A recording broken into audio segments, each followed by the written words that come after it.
ہم بات یہ کر رہے تھے کہ امام حسین علیہ السلام نے بنو امیہ کا ایک قافلہ لے لیا، پکڑ لیا اور اس سے مال قبضے میں لے لیا۔ لوگوں کو یہ سمجھ نہیں آ رہی کہ یہ کس جواز سے لیا۔ کچھ کہتے ہیں امام کے شایع نشان نہیں ہے، نہیں لینا چاہیے تھا، حق نہیں بنتا، چونکہ ان کا نہیں تھا مال۔ جواب یہ دیا کہ یہ علامتی طور پر امام نے ایک کاروان لیا۔ اصل امام اس علامتی کام سے یہ پیغام دینا چاہ رہے تھے کہ بنو امیہ کے پاس جتنا مال ہے اور جتنے اموال ہیں وہ سارے قابل مصادرہ ہیں، وہ سارے امت لے لے، خواص امت لے لے، مجاہدین لے لیں، سب کے سب قیام کریں اور بنو امیہ سے یہ سب واپس لیں، چونکہ ان کے پاس کوئی مال دین کا، حکومت کا، مسلمین کا نہیں ہونا چاہیے۔ ان کا اپنا مال جو ہے وہ رہے ان کے پاس، لیکن باقی سب مال ان سے واپس لینا چاہیے۔ یہ بات تھی۔ اب سوال یہ ہے کہ یہ بنو امیہ کے پاس اتنا مال آیا کہاں سے، یہ پہنچے کیسے اس مال تک؟ ہم یہ سمجھتے ہیں کہ اقتدار میں آنے کے بعد انہوں نے مال کمایا ہے، انہوں نے مال کے ذریعے سے اقتدار حاصل کیا ہے۔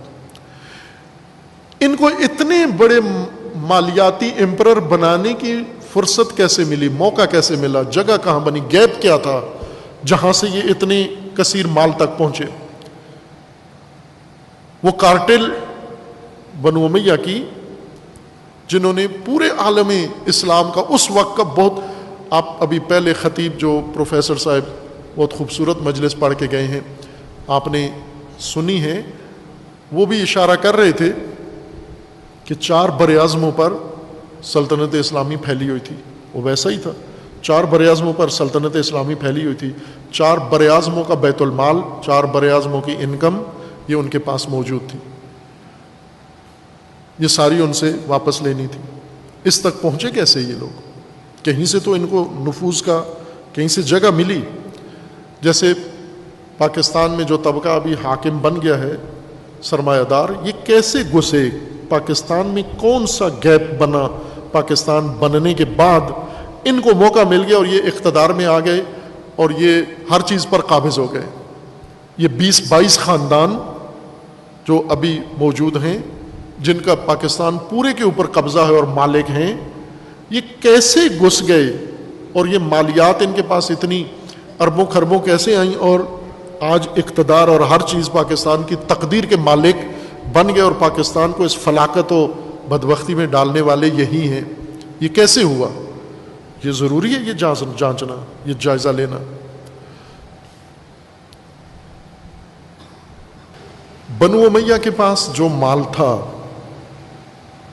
عہد امام حسین علیہ السلام میں، اس سے پہلے بھی یزید کے باپ کے زمانے میں بھی یہی حکم تھا۔ بنو امیہ جب سے اقتدار میں آئے ہیں، ان کے پاس جو مال تھا وہ ناجائز مال تھا، وہ ناحق مال تھا، وہ باطل طریقوں سے انہوں نے حاصل کیا تھا۔ اس لیے اس مال کا بنو امیہ کے چنگل سے نکالنا امت اسلامیہ کا فریضہ تھا، خواص کا فریضہ تھا، صحابہ اور صحابہ کی اولاد و تابعین اور تبع تابعین پر لازم تھا۔ جو شخص اپنے آپ کو متدین کہتا ہے، مسلم کہتا ہے، اللہ کے دین پر اپنے آپ کو پابند کاربند سمجھتا ہے، اس پر لازم تھا کہ وہ بنو امیہ کی حکومت کا خاتمہ کرے، بنو امیہ کی بیعت کا انکار کرے اور بنو امیہ کے پاس جو اموال ہیں وہ سارے لے کر بیت المال میں واپس لوٹائیں۔ بنو امیہ نے جو سلطنت قائم کی ہوئی تھی ظلم و ستم کی اور چوری و ڈکیتی کی، یہ اسی مال کے بل بوتے پر تھی۔ در حقیقت امام حسین علیہ السلام نے مال ان سے لے کر اور مالی منبع ان سے لے کر علامتی طور پر اعلان کیا تھا کہ بنو امیہ کو اگر کمزور کرنا ہے تو امت کو یہ کام کرنا پڑے گا، اس طرف پہلے دھیان رکھنا پڑے گا، چونکہ بنو امیہ نے اقتدار لیا بھی اموال کے ذریعے سے ہے، مال کے ذریعے سے اقتدار تک پہنچے ہیں۔ اور یہ بہت ہے ضروری ہے جائزہ لینا کہ عموماً چونکہ ہم تاریخی حوادث واقعات کو تجزیہ اور تحلیل نہیں کرتے، ان کو تعبداً تبرکاً مانتے ہیں۔ جو بات ہمیں دین کے نام پر بتائی جائے اس کو سوچے بغیر، غور کیے بغیر، تدبر کیے بغیر، کھولے بغیر اور اس کے پس منظر کو دیکھے بغیر، اس کے زمانے کو دیکھے بغیر، اس کے اندر دخیل عوامل اسباب کا جائزہ لیے بغیر اگر ہمارے اعتقاد کے مطابق ہو تو اس کو مان لیتے ہیں، اگر ہمارے عقیدے سے مفروضے ذہنی مفروضوں کے مطابق نہ ہو تو اس کو ٹھکرا دیتے ہیں اور رد کر دیتے ہیں۔ یہ نہیں ہے نہ کسی دینی موضوع کو ماننے کا طریقہ، نہ انکار کرنے کا طریقہ، اور خصوصاً تاریخی جو امور آتے ہیں اس اندر، اس باس کے اندر، ان کو آنکھیں بند کر کے اور صرف سن کے اور سنی ہوئی بنیاد پر یا مان لینا یا انکار کر دینا، یہ صحیح طریقہ، درست طریقہ نہیں ہے۔ اسی سے گمراہی پھیلتی ہے، اسی سے دین میں انسان اپنے راستے سے، صراط مستقیم سے ہٹ جاتا ہے۔ عموماً ہم اس چیز کا ملاحظہ نہیں کرتے، نہ رسول اللہ صلی اللہ علیہ وآلہ وسلم کے زمانے میں، نہ خلفائے راشدین کے زمانے میں، اور نہ ہی پھر بعد کی حکومتوں میں، اور خصوصاً امامت کے قائلین باب امامت میں اس موضوع کو سرے سے چھیڑتے ہی نہیں ہیں، اس کے قریب ہی نہیں جاتے، دور سے گزر جاتے ہیں، بے خبر بھی رہتے ہیں، لا علم بھی رہتے ہیں، اور پھر مفروضوں پر آ جاتے ہیں، من گھڑت چیزوں پر آ جاتے ہیں، جبکہ یہ بہت اہم بنیادی چیز ہے۔ جیسا پہلے اشارہ کیا تھا کہ مال اللہ تعالیٰ نے قرآن کریم کے تعبیر کے مطابق، آیت قرآن کے مطابق، خداوند تعالیٰ نے انسانی معاشرتی، سماجی اور انسانی زندگی کے لیے مال کو ستون کا درجہ دیا ہے۔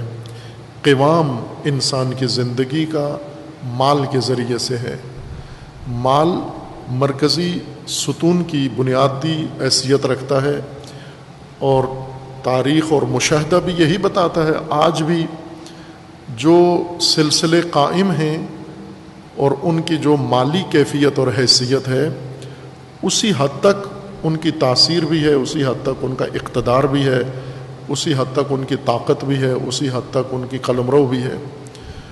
جس نے مالی نظام اپنا قائم کر لیا ہے، اس کا دین بھی رائج ہو جاتا ہے۔ جس کا مالی نظام کمزور ہو جاتا ہے، اس کا دین بھی ختم ہو جاتا ہے۔ جس کے ہاں مالی امور نہیں ہوتے، وہاں اخلاقیات بھی ان کی ختم ہو جاتی ہیں۔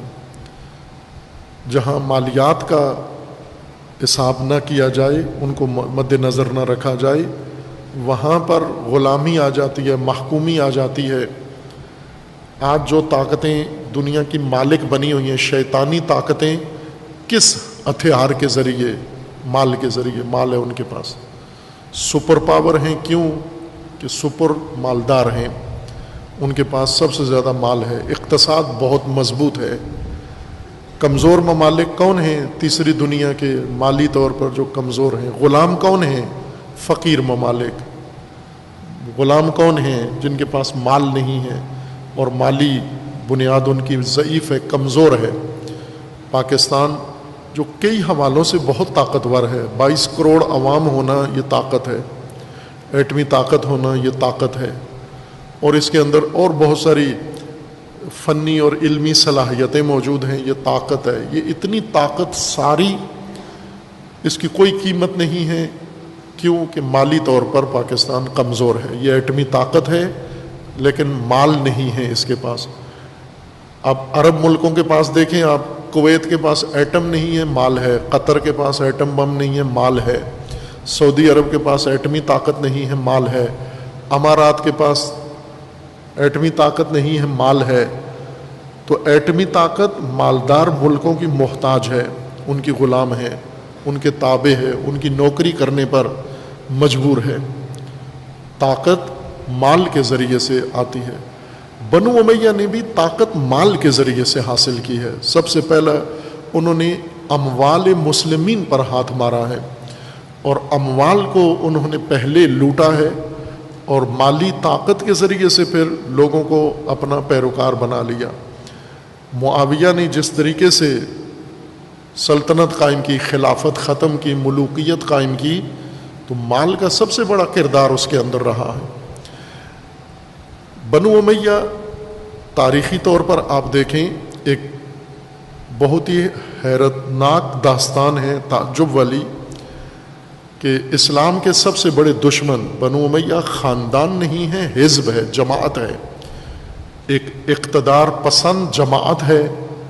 اسلام سے پہلے بھی جماعت تھی، اور ہر چند قبیلہ ہے، بنو امیہ قبیلے کا نام ہے، لیکن بنو امیہ کے جو سرکردہ افراد ہیں، جو اس کے رہنما ہیں، جو اس کے لیڈر ہیں، جو اس کے سرکردہ ہیں، جو اس کے سرغنے ہیں، انہوں نے ہمیشہ اقتدار کو اپنا مطمع نظر رکھا ہے، اور اقتدار کو جو مد نظر رکھ کر اکٹھے ہوں، اس کو اصطلاح میں، سوشیالوجی کی اصطلاح میں، پولیٹیکل سائنس میں، اس کو حزب کہتے ہیں، اس کو سیاسی پارٹی کہتے ہیں۔ یہی سیاسی جماعت ہے جس کا ہدف اور مقصد اقتدار میں آنا ہو۔ اگر اقتدار اس کا مقصد نہ ہو، مال مقصد ہو، دولت بنانا مقصد ہو، تو وہ ایک تجارتی کمپنی ہو سکتی ہے، وہ کوئی کارپوریٹ ہو سکتی ہے، وہ کوئی اور ادارہ ہو سکتا ہے، اس کا نام رکھا جا سکتا ہے۔ اگر اس کے مد نظر اقتدار نہ ہو، حکومت تک جانا نہ ہو، اگر حکومت اس کا مطمع نظر ہے، پھر یہ سیاسی جماعت ہے۔ بنو امیہ شروع سے سیاسی جماعت تھے، اور ایک حزب کے طور پر یہ اسلام کے مقابلے میں آئے اور شکست کھائی اسلام سے۔ شکست کھا کر پھر انہوں نے چال بدلی، اپنا سیاسی حربہ بدلا، اپنی سیاسی ٹیکٹک بدلی انہوں نے، اور اسٹریٹجی بدل کر دشمنی کے ذریعے جس مقصد تک نہیں پہنچے، دوستی کے ذریعے اس مقصد کو حاصل کرنے کے لیے انہوں نے عمل شروع کیا۔ بظاہر مسلمان ہوئے، مسلمان ہونے کے بعد مسلمان ریاست کے بنیادی اداروں میں اور ان میں رکھنا شروع کیا، نفوذ شروع کیا، اور بہت جلدی انہوں نے کمزوریوں سے فائدہ اٹھا کر اپنا رکھنا کیا اور نفوذ کر کے اندر گھس گئے، اور گھسنے کے بعد پھر اپنے سابقہ تجربے اور ذہنیت اور صلاحیت کی بنیاد پر انہوں نے پورا سسٹم اندر سے اپنے کنٹرول میں لے لیا، اور بہت جلدی یہ پوری اسلامی سلطنت اور پوری اسلامی مملکت پر قابض ہو گئے۔ اور اس سب میں جہاں ان کی سیاسی کارکردگی تھی، جہاں پر ان کی عسکری نظامی عمل تھا، جہاں پر ان کے اور بہت سارے کام تھے، اس میں ایک بہت اہم عامل اور عنصر جس نے بنو امیہ کو اقتدار تک پہنچانے میں مدد دی، وہ مال اور اقتصاد تھی۔ بنو امیہ کی اپنی ڈیزائن کی ہوئی اقتصاد اور مال، جس میں اقتدار تک پہنچنے کے لیے ہر چیز جائز ہے۔ آج بھی پاکستان کے اندر مذہبی جماعتیں سیاست کر رہی ہیں، غیر مذہبی تو ہیں ہی غیر مذہبی ہیں، وہ تو اسی نظریے کی معتقد ہیں کہ مذہب کے بغیر اقتدار تک آئیں، جس ذریعے سے مرضی ہے آئیں، آپ ذلیل ہو کے اقتدار تک آئیں، عزیز ہو کے اقتدار تک آئیں، چاپلوسی کر کے اقتدار تک آئیں، کسی بیرونی طاقت کا سہارا لے کے اقتدار تک آئیں، خیانت کر کے اقتدار تک آئیں۔ اقتدار تک آنا ان کا مقصد ہے، جس حربے سے بھی۔ مذہبی جماعتیں بھی اقتدار تک آنے کے لیے ہر حربے کو جائز سمجھتے ہیں، چونکہ اقتدار میں آنا ان کے لیے مقدس ہے۔ اقتدار میں آ کے کیا کریں گے؟ اسلام نافذ کریں گے، یہ ان کا شعار ہے، نعرہ ہے۔ اقتدار میں آ کر اسلام نافذ کریں گے، اور پھر اسلام کے نفاذ کے ذریعے سے اللہ کی حدود قائم کریں گے اور توحید قائم کریں گے اور نظام قائم کریں گے۔ لیکن اقتدار تک آنے کے لیے ہر ناجائز چیز کو جائز سمجھتے ہیں، ہر غلط کام کو جائز سمجھتے ہیں، اور اس اقتدار میں آنے کے لیے سیاہ مال، بلیک منی، سیاست میں آج بھی کالے پیسے کا سب سے بڑا کردار ہے۔ کسی بھی ملک میں، ایران میں پچھلا الیکشن ہوا، اس سے جو پہلا الیکشن ہوا تھا ابھی جس میں صدر رئیسی منتخب ہوئے ہیں، اس سے پہلا جو الیکشن ہوا تھا جس میں صدر روحانی دوسری دفعہ منتخب ہوئے ہیں، اس وقت کے آپ ایرانی اخبار اور ایرانی ویب سائٹس اور نیوز ایجنسیز میں خبریں پڑھیں، تبصرے اور تجزیے پڑھیں، تو وہاں پر کثرت سے ذکر ملتا ہے کہ ایران کے انتخابات میں بلیک منی، سیاہ پیسہ بہت استعمال ہوا ہے وسعت کے ساتھ۔ کس نے دیا ہے؟ عرب ممالک نے دیا ہے، سعودیہ نے دیا ہے، امارات نے دیا ہے، اور بہت سارے لوگوں نے پیسہ ایران کے اندر پانی کی طرح بہایا ہے ایران کے سسٹم کو خراب کرنے کے لیے۔ خوب ہر جگہ جہاں پاکستان میں آپ دیکھیں جب الیکشن ہوتا ہے تو کس طرح پانی کی طرح پیسہ بہایا جاتا ہے۔ یہ پیسہ کہاں سے آتا ہے؟ اتنا پیسہ تو ان کے پاس نہیں ہے جو پیسہ بہاتے ہیں، ان کی کوئی درآمد نہیں ہے، انکم نہیں ہے ان کی۔ سیاستدانوں کی کیا درآمد ہے؟ نہ ان کی کوئی فیکٹری ہے، نہ ان کی کوئی انڈسٹری ہے، نہ ان کا کوئی کھیت ہے، نہ ان کا کوئی تجارت ہے، کچھ بھی نہیں ہے۔ آپ دیکھ لیں مثلا ہمارے وزیر اعظم صاحب کی انکم کا کیا ذریعہ ہے؟ کاروبار ہے ان کا، تجارت ہے ان کی، کوئی کھیت ہے ان کے، کوئی وراثت میں بہت ساری چیزیں ان کو ملی ہیں، کچھ بھی نہیں ہے، لیکن پیسہ فراوان ہے۔ اب یہ چیزیں دوسروں کے لیے بھی ہیں۔ آپ جو مذہبی سیاستدان ہیں ان کو بھی دیکھیں، ان کی انکم کا کوئی ذریعہ نہیں ہے۔ مولانا صاحب کی انکم کا کیا ذریعہ ہے؟ لیکن الیکشن میں جب پیسہ لگاتے ہیں تو دریا بہتے ہیں پانی کے، پیسے کے۔ پیسہ کہاں سے آتا ہے؟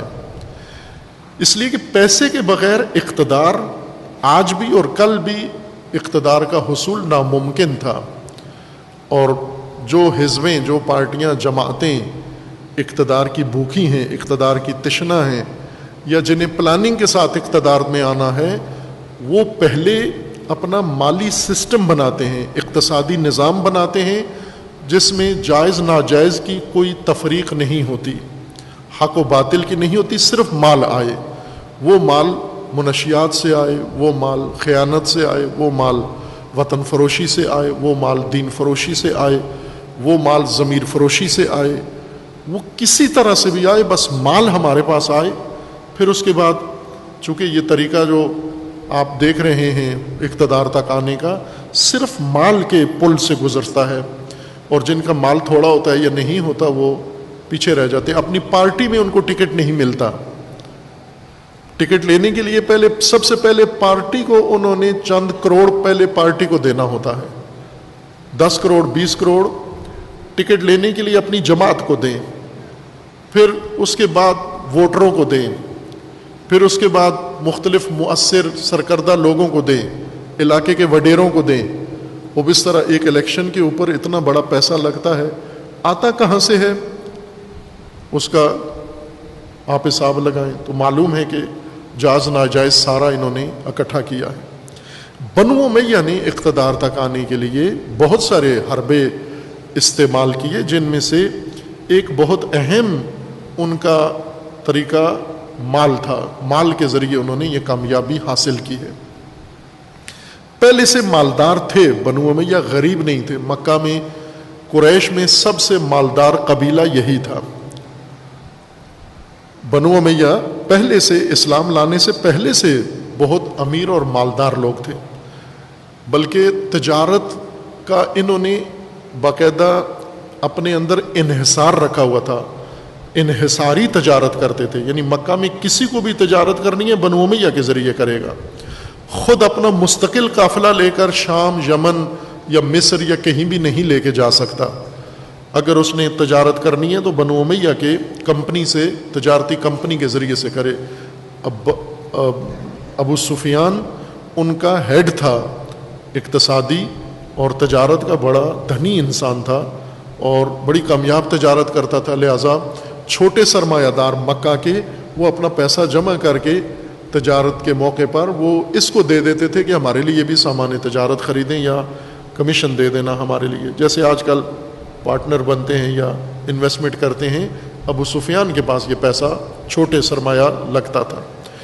پہلے سے پیسہ ان کا اپنا تھا، لیکن وہ اتنا پیسہ نہیں تھا کہ جس سے اقتدار حاصل ہو سکے۔ اب اتنی بڑی سلطنت، اس تک پہنچنے کے لیے انہیں زیادہ مال کی ضرورت تھی، اس لیے انہوں نے بڑے مالی منابع کے لیے پلاننگ کی اور تدبیر کی، اور بڑے طریقے سے اس مالی منبع تک پہنچے ہیں۔ اور بنو امیہ سے پہلے جو دور گزرا ہے، جس کو اصطلاح میں کہا جاتا ہے، تاریخ اسلامی کی اصطلاح میں، خلفائے راشدین، خلافت راشدہ، یعنی وہ خلفاء، وہ جانشین اور وہ حکمران جو صحیح تھے، درست تھے۔ راشدہ کا مطلب یعنی درست، رشد والے، ہدایت والے، صحیح ڈگر پر حکومت کرنے والے تھے۔ 4 خلیفہ سمجھے جاتے ہیں۔ یہ خلفائے راشدین کا دور تھا۔ خلفائے راشدین کے دور میں 4 حکومتیں بنی ہیں، اور چاروں حکومتوں کے اندر بنیادی کردار مالی سسٹم نے ہی ادا کیا ہے۔ جس حکمران نے مالی نظام اپنا مستحکم کیا ہے اس کی حکومت زیادہ کامیاب رہی ہے۔ جس حکمران کے زمانے میں مالی نظام میں کمی آئی ہے، خلل آیا ہے، اور اس میں دست درازی اور دست اندازی شروع ہوئی ہے، اس کو مشکل کا سامنا کرنا پڑا ہے۔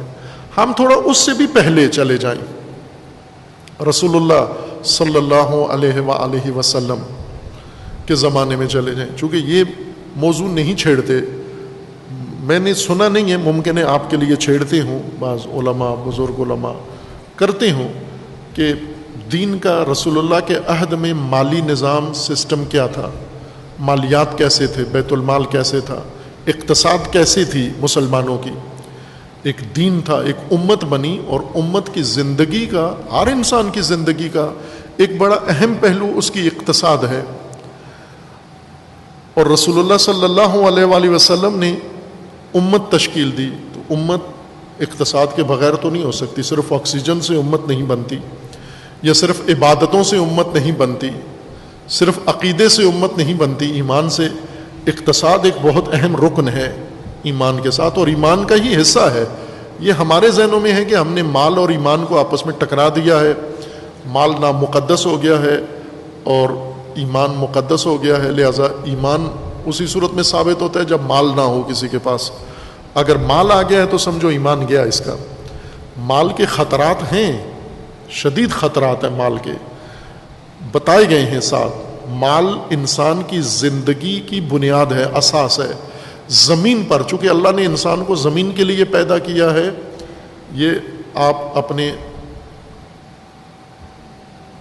بابا آدم سے شکوہ نہ کیا کریں۔ کبھی کبھی یہ شاعر کر دیتے ہیں شکوہ کہ ہم اصل میں جنتی تھے، بابا آدم نے وہ دانہ کھا لیا، پرہیز کرتے اس وقت، تھوڑا کنٹرول کرتے تو ابھی ہم سارے جنت میں ہوتے، یہ ساری مخلوق جنت میں ہوتی۔ نہ، بابا آدم کو پیدا ہی زمین کے لیے کیا گیا۔ دانہ کھانے سے پہلے، شجرہ تناول کرنے سے پہلے اللہ نے فرما دیا تھا انی جاعل فی الارض خلیفہ، زمین میں خلیفہ بنایا ہے، زمین کے لیے بنایا ہے۔ اب وہ شجرہ بہانہ بن گیا زمین پہ آنے کے لیے، یہ نہ ہوتا تو کوئی اور چیز بہانہ بن جاتی۔ استاد نے شاگرد سے پوچھا کہ اگر ایڈیسن بجلی نہ بناتا تو کیا ہوتا، تو اس نے کہا کوئی اور بنا دیتا۔ اس میں اس کا کوئی اتنا بڑا کام نہیں ہے کہ وہ نہ ہوتا تو دنیا تاریکی میں ڈوبی ہو جاتی، کوئی اور بنا دیتا بجلی۔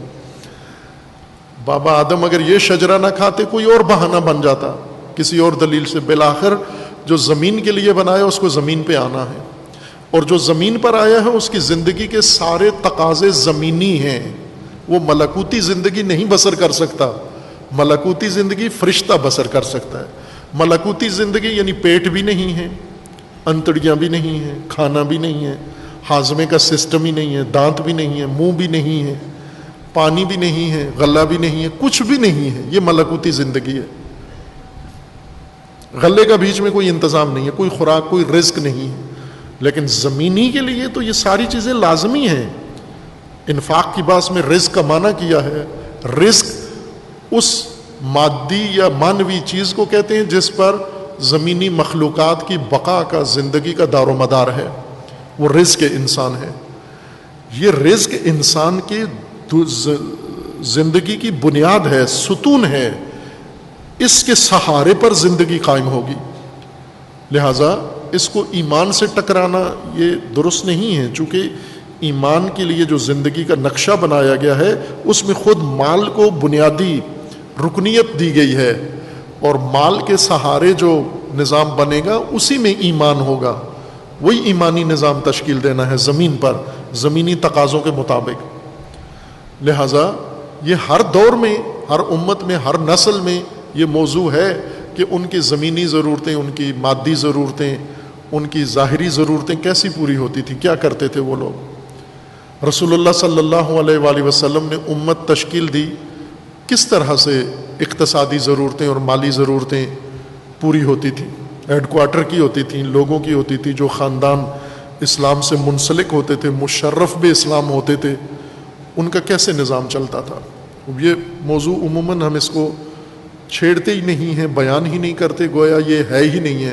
مسلمانوں کی زندگیاں منزہ ہیں مال سے، مسلمان بھی مال ہی کے سہارے سے انہوں نے ترقی بھی کی ہے، اور مال کے ذریعے سے ہی انہوں نے دنیا پر اپنی حکومت بھی کی ہے، اور پھر مال ہی کے ذریعے سے جب مال درست سمت میں چل رہا تھا تو یہ دنیا کے حاکم تھے، جب مال میں ڈنڈی ماری ہے تو محکوم بن گئے اور غلام بن گئے اور نوکر بن گئے دوسروں کے۔ آج غلامی کی زندگی اس وجہ سے ہی گزار رہے ہیں کہ مالی نظام ان کا مضبوط نہیں ہے۔ رسول اللہ کے زمانے میں اقتصادی بنیاد کیا تھی، کیسے مالیاتی ضرورت امت کی پوری ہوتی تھی۔ اب ایک دور مکی ہے، مکی دور میں مالیاتی جو ضرورت تھی، یا تو افراد کا اپنا ذاتی، چونکہ مکہ میں اس وقت تھا تھوڑا بہت مال، جو مسلمان ہوتے تھے اپنی کوئی آمدن تھی، جیسے مسلمان ہونے سے پہلے ان کی آمدن تھی، بعضوں کی مسلمان ہونے کے بعد وہ آمدن جاری رہی، اس پہ کوئی اثر نہیں پڑا۔ جیسے خلیفہ اول ہیں، خلیفہ ثالث ہیں، خلیفہ سوم، یہ مالدار لوگوں میں سے تھے، پہلے ہی تجارت تھی ان کی اور ان کے پاس مالیات تھی۔ مسلمان ہونے کے بعد ان کے مالی نظام کو کوئی نقصان قریش نے نہیں پہنچایا، لیکن بعض لوگوں کے مالی سسٹم متاثر ہوا جب مسلمان ہوئے، رسول اللہ کی طرف آئے، تو چونکہ ان کا مالی نظام قریش سے جڑا ہوا تھا، مشرکین قریش کے ساتھ جڑا ہوا تھا، لہٰذا انہوں نے فوراً ان کے اوپر پابندیاں لگا دی اور انہیں مشکلات میں ڈال دیا، خصوصاً جو غلام تھے اور مسلمان ہو گئے۔ ظاہر ہے ان کا سارا اقتصادی نظام ان کے آقاؤں کے ہاتھ میں تھا، تو انہیں زیادہ مجبور کیا گیا، وہ زیادہ پریشان ہوئے، اور رسول اللہ صلی اللہ علیہ وآلہ وسلم جو مرکزیت تھی وہاں پر مالیات ابتدا میں رسول اللہ نے نبوت تک اور نبوت کے بعد تک ازدواج تک حضرت ابو طالب علیہ الصلوۃ والسلام نے مالی نظام ہیڈ کوارٹر کا رسول اللہ کا فراہم کیا، اور پھر اس کے بعد حضور نے ازدواج کی حضرت خدیجہ سلام اللہ تعالی علیہا، خوب ان کا مال تھا فراوان ان کے پاس، اور وہ سارا مال خرچ ہوا، اور جو تنگی کا زمانہ تھا، بہت ہی تنگ دستی کا زمانہ تھا سب کا، کوئی بھی سوائے ان چند صحابہ کے جو مالدار تھے پہلے سے، ان کے علاوہ کوئی بھی مرفع نہیں تھا، خوشحال نہیں تھا، سب تنگ حال اور بدحال زندگی گزار رہے تھے، مشکلات میں تھے۔ اور یہ جو رسول اللہ کے قریبی تھے، بنو ہاشم میں سے جو رسول اللہ کا خاندان تھا، ان پر مالی لحاظ سے ایک اور بڑی سختی آئی، اور وہ محاصرہ شیب ابی طالب کا تھا۔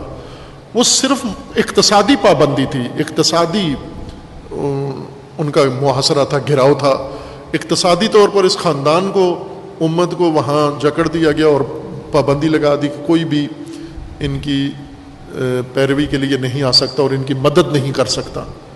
یہاں پر چند افراد نے کی مدد، جن میں سے حضرت خدیجہ کے ایک خالہ زاد ظاہراً بھائی تھے، کزن تھے، انہوں نے بھرپور طریقے سے شیب ابی طالب کے اندر اس محاصرے میں آئی ہوئی امت اور خاندان کی مدد کی۔ یہ مکی دور تھا، اور اس کے اندر اقتصادی نظام مسلمانوں کا بہت ہی متزلزل اور کمزور تھا۔ شخصی ذاتی اموال کے ذریعے سے ضرورتیں پوری ہو رہی تھیں، اپنی بھی اور دوسروں کی بھی، لیکن جب حضور مدینہ تشریف لائے، یثرب آئے ہجرت کر کے، یہاں پر رسول اللہ نے ایک اقتصادی خوبصورت نظام قائم کیا، جو پہلا اقتصادی نظام، پہلا اسلام کا اقتصادی سسٹم تھا، اور دنیا میں بھی شاید پہلا تھا۔ اب میں نے اتنا اس نگاہ سے مطالعہ نہیں کیا کہ اسلام سے پہلے بھی کہیں یہ نمونہ اقتصادی نظام کا وضع ہوا ہے یا متعارف ہوا ہے یا نہیں، اور وہ تھا نصرتی اقتصاد یا اخوتی اقتصاد، وہی الفاظ جو قرآن کریم نے استعمال کیے ہیں. چونکہ یثرب میں جب حضور تشریف لائے تو پہلے سے انصار مدینہ کے اندر ایک مستقر قوم تھے، قبیلے تھے، اوس و خزرج، آپس میں لڑتے تھے لیکن مالی طور پر وہ مضبوط تھے. البتہ اسی تعادل کے ساتھ، یعنی کچھ بہت امیر تھے، کچھ تھوڑے امیر تھے، کچھ فقیر تھے. جس طرح ایک معاشرے میں ترکیب ہوتی ہے، یعنی اونچ نیچ تھی، سارے ایک سطح کے نہیں تھے، لیکن چونکہ اپنا شہر تھا ان کا، اپنا ملک تھا ان کا، اپنی سرزمین تھی ان کی، آبائی علاقہ تھا ان کا، زمینیں تھیں ان کے پاس، تجارت تھی ان کے پاس، اور محنت مزدوری کے اور راستے تھے ان کے پاس. لہٰذا ان سب سے کاسبی کر کے انہوں نے اپنا ایک مضبوط اقتصادی نظام اس میں بنایا ہوا تھا. اور یہ لوگ بدو نہیں تھے، شہر نشین تھے. مدینہ کے رہنے والے یثرب کے یہ خانہ بدوش نہیں تھے جو بکریاں اونٹ چراتے ہیں اور گھومتے رہتے ہیں. شہر تھا، ان کے مکانات تھے، پکے مکانات تھے، اس زمانے کے پکے مکانات. آج کے کنکریٹ نہ، اس زمانے میں جن کو پکا مکان کہتے تھے، مستقل. کس کی بڑی حویلی تھی، کسی کی چھوٹی حویلی تھی، کسی کا گزارے کا مکان تھا.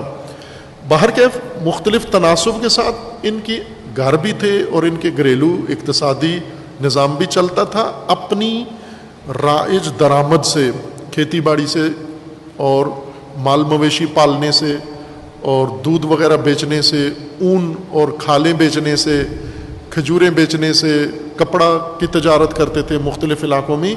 یہی ان کی درآمد کا ذریعہ تھا انصار کا. مہاجرین جب آئے ان میں اضافہ ہوئے. مہاجرین میں مالدار صحابہ بھی تھے لیکن اپنا مال بہت سارے مکہ ہی چھوڑ آئے، کچھ ساتھ لے کر آئے. کچھ کو اجازت تھی چونکہ وہ قریش میں سے تھے، لہٰذا انہیں اجازت تھی کہ اپنا مال ساتھ لے کر آئیں. پہلے دن نہیں لائے، بعد میں آہستہ آہستہ مکہ میں بیچ بٹا کے اپنا سارا مال مدینہ منتقل کر لیا انہوں نے. اور مدینہ میں بھی انہوں نے اپنے سہارے خود اپنی رہائش اور کام چلا لیا.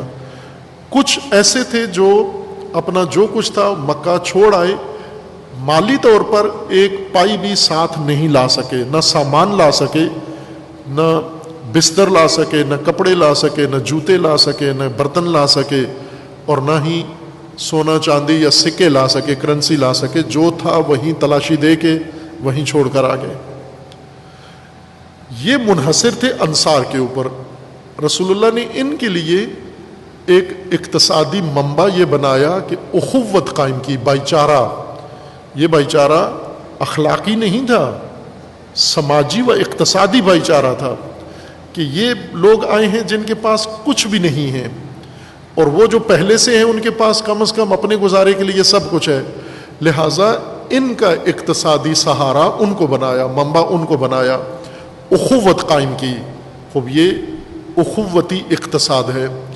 یا رسول اللہ نے انصار بنائے، ان کا نام یہیں سے انصار بنا. مہاجر یعنی توحیدست لوگ، مہاجر یعنی ترک کرنے والے، جو چھوڑ آئے، وطن چھوڑ آئے، زمین چھوڑ آئے، گھر چھوڑ آئے، اموال چھوڑ آئے، پیسے چھوڑ آئے، سب کچھ چھوڑ کے آ گئے. حاجر ہجر کہتے ہی چھوڑنے کو ہے، ترک کرنے کو. ایسا ترک کرنا، ایسا متارکہ جس میں واپسی نہ ہو. مہاجر کا مطلب یہی ہوتا ہے کہ اس طرح چھوڑ جاؤ کہ واپس نہ ہو. اگر چھوڑ کے جا رہے ہو واپس آنے، مسافر ہے، مہاجر نہیں ہوتا. تو یہ ان سے چھوٹ گیا تھا سب کچھ، لہٰذا ان کا ناصر بنایا، ان کو نصرت کے لیے بنایا. خوب یہ نصرتی اقتصاد قرآن کے بقول، یا اخوتی اقتصاد، تعاونی کی اقتصاد، معاونت کی اقتصاد رسول اللہ نے قائم کی. اور ان کی جو ابتدائی بنیادی ضرورتیں تھیں وہ انصار نے پوری کی. ایک وقت تک یہ نظام چلتا رہا رسول اللہ کے زمانے میں. بات اصل یاد رکھنی ہے کہ بنو امام حسین علیہ السلام نے بنو امیہ کے کاروان کا ایک مال قبضے میں کر لیا. عرض کیا ہے کہ یہ جو امام حسین علیہ السلام نے کیا یہ قاعدے کے بعد تھی، یہی ہونا چاہیے تھا. اور صرف ایک کاروان نہیں بلکہ بنو امیہ کا سارا مال مصادرہ ہونا چاہیے تھا. ساری امت کو پہلا کام یہی کرنا چاہیے تھا.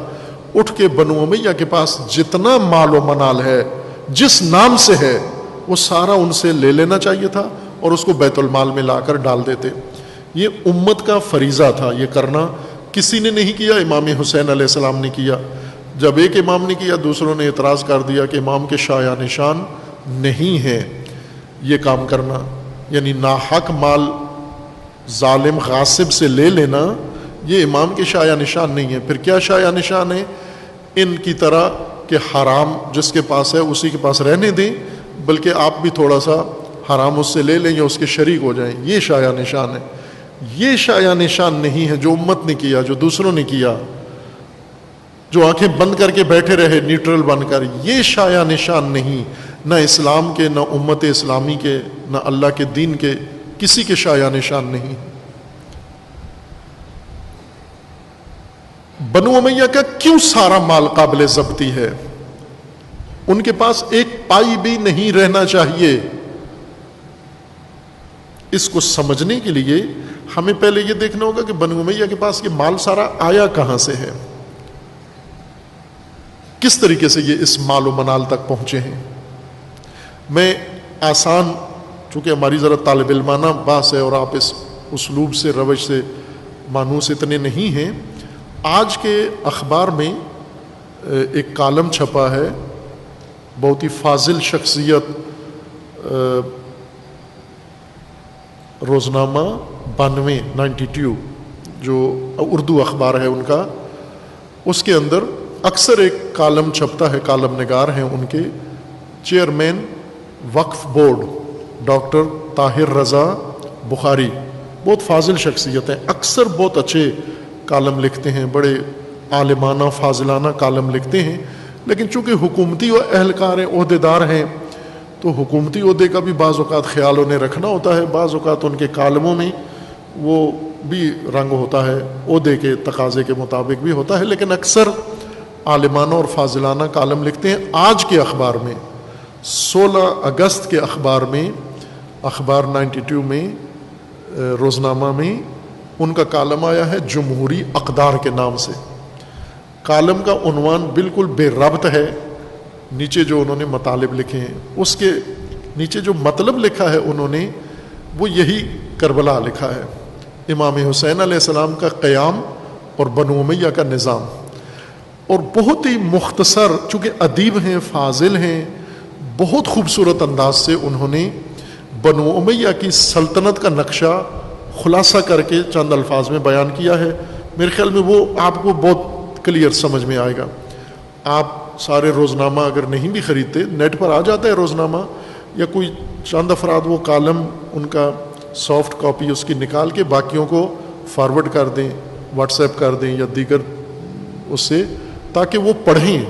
میں یہ تقاضا کروں گا سب سے, وہ کالم ضرور پڑھیں سارے. وہ کسی شیعہ متعصب آدمی کا کالم نہیں ہے, ایک اہل سنت ہیں اور عالم فاضل ہیں, پی ایچ ڈی ڈاکٹر ہیں, اور دینی مذہبی تعلیم یہ بہت سارے علماء سے زیادہ پڑھے ہوئے ہیں. ان کے کالم بتاتے ہیں کہ مذہبی تعلیم ان کی بہت اعلیٰ سطح کی ہے اور بہت فاضل شخصیت ہیں. بعض اوقات میں نے کہا کہ وہ حکومتی اہلکار ہونے کی وجہ سے اس طرح کی باتیں بھی لکھ جاتے ہیں, لیکن اکثر اوقات اچھے کالم لکھتے ہیں. آج کا ضرور پڑھیے ان کا کالم کہ بنو امیہ اقتدار تک کیسے پہنچے, انہوں نے دولت و ثروت کیسے اینٹھی, اور کیوں سید الشہداء نے قیام کیا. یعنی مجھے بہت تعجب ہوا کہ وہ موضوع جو ہم یہاں بیان کر رہے ہیں وہ سید طاہر رضا بخاری نے وہاں پر خوبصورتی سے اپنے فکر اور اپنے نظریے کے مطابق اس کو بڑی فصاحت سے بیان کیا ہے. وہ چونکہ اس بات کو سمجھنے کے لیے آپ کی مدد کرے گا, آسانی ہوگی. الفاظ ان کے چونکہ ادیب ہیں, میں تو ادیب بھی نہیں ہوں, خطیب بھی نہیں ہوں, طالب علم ہوں, تو ان کے پاس الفاظ کا بھی ذخیرہ ہے, ادب بھی ہے اور فضل بھی ہے, علم بھی ہے. انہوں نے اچھے طریقے سے اس کو بیان کیا ہے. بہرکیف بنو امیہ کیسے اس مال تک پہنچے, اس کے لیے ہمیں تھوڑا پس منظر میں جانا ہوگا, بنو امیہ کی حکومت کے بیک گراؤنڈ میں جانا ہوگا. چونکہ بنو امیہ تک حکومت ایسے راتوں رات نہیں پہنچی, ایک تاریخی پروسیجر سے, پروسیس سے پہنچی ہے. ایک تاریخی مرحلہ وار عمل سے بنو امیہ تک پہنچی ہے. اور تاریخی طور پر بنو امیہ تک اقتدار آنے میں اقتصاد نے بڑا اہم کردار ادا کیا ہے. سب سے اہم کردار مالیات نے اور اقتصاد نے، اکانومی نے ادا کیا ہے. مثلا آج جو لوگ پاکستان میں اقتدار میں ہیں، ہندوستان میں اقتدار میں ہیں، یا امریکہ میں اقتدار میں ہوتے ہیں، ٹرمپ کیوں اقتدار میں آیا؟ پیسے کی وجہ سے. سرمایہ دار دنیا میں، سرمایہ داری کی دنیا میں سرمایہ ہی اقتدار تک پہنچاتا ہے. سرمایہ کا بہت بنیادی کردار ہے، اس کو نظر انداز نہ کریں آپ. ٹھیک ہے، وہ باتیں جو مانوی اور علمی اور ایمانی ہیں وہ اپنی جگہ پر ہیں، اور وہ حقائق ہیں. مسلمانوں نے جہاد کیا، جنگیں لڑی، شہادتیں کی، جانیں قربان کی. وہ اقتصاد نہیں تھی، وہ اعتقاد تھا، وہ ایمان تھا. اعتقاد والا پہلو اپنی جگہ، وہ مجاہدین ہیں. وہ اور طبقہ ہے کہ جنہوں نے اقتصادی بنیادوں کو اقتدار کا سہارا نہیں بنایا، لیکن جنہوں نے اعتقاد کو نعرہ بنا کر اقتصاد بنائی ہے اپنی، وہ اقتدار کے میدان کے یہ سوار ہیں جو اقتدار میں آئے اور اقتدار میں گھوڑے دوڑائے انہوں نے. اس لیے اس ماضی کو سمجھنا ضروری ہے کہ رسول اللہ صلی اللہ علیہ وآلہ وسلم نے اقتصادی سسٹم کیسے بنایا، مسلمانوں کا نظام کیسے چلتا تھا. رسول اللہ کے زمانے میں خوب ظاہر کوشش ہی ہوتی تھی کوئی بھوکا نہ سوئے. اس میں ایک طبقہ مہاجرین کا ایسا تھا، اصحاب الصفہ.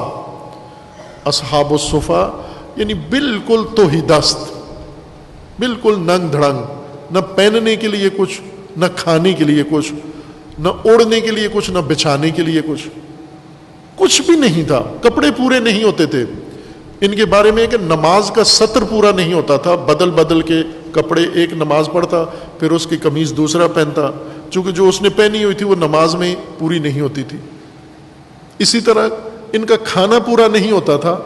بعض اوقات کھانا اس طرح سے کھاتے تھے کہ انہیں لوگ کچھ کھجوریں دے جاتے تھے رحم دلی کے طور پر، اور وہ ان کا عدد زیادہ ہوتا تھا. مثلا یہ 10 آدمی ہیں، کھجوریں 5 ہیں، تو یہ یا تقسیم کر لیتے آدھی کھجور، یا پھر ایک آدمی چوس کے دوسرے کو ٹافی کی طرح دے دیتا، تھوڑی سی میں نے چوسی ہے باقی تو چوس لے. اس طرح کے لوگ تھے یہ.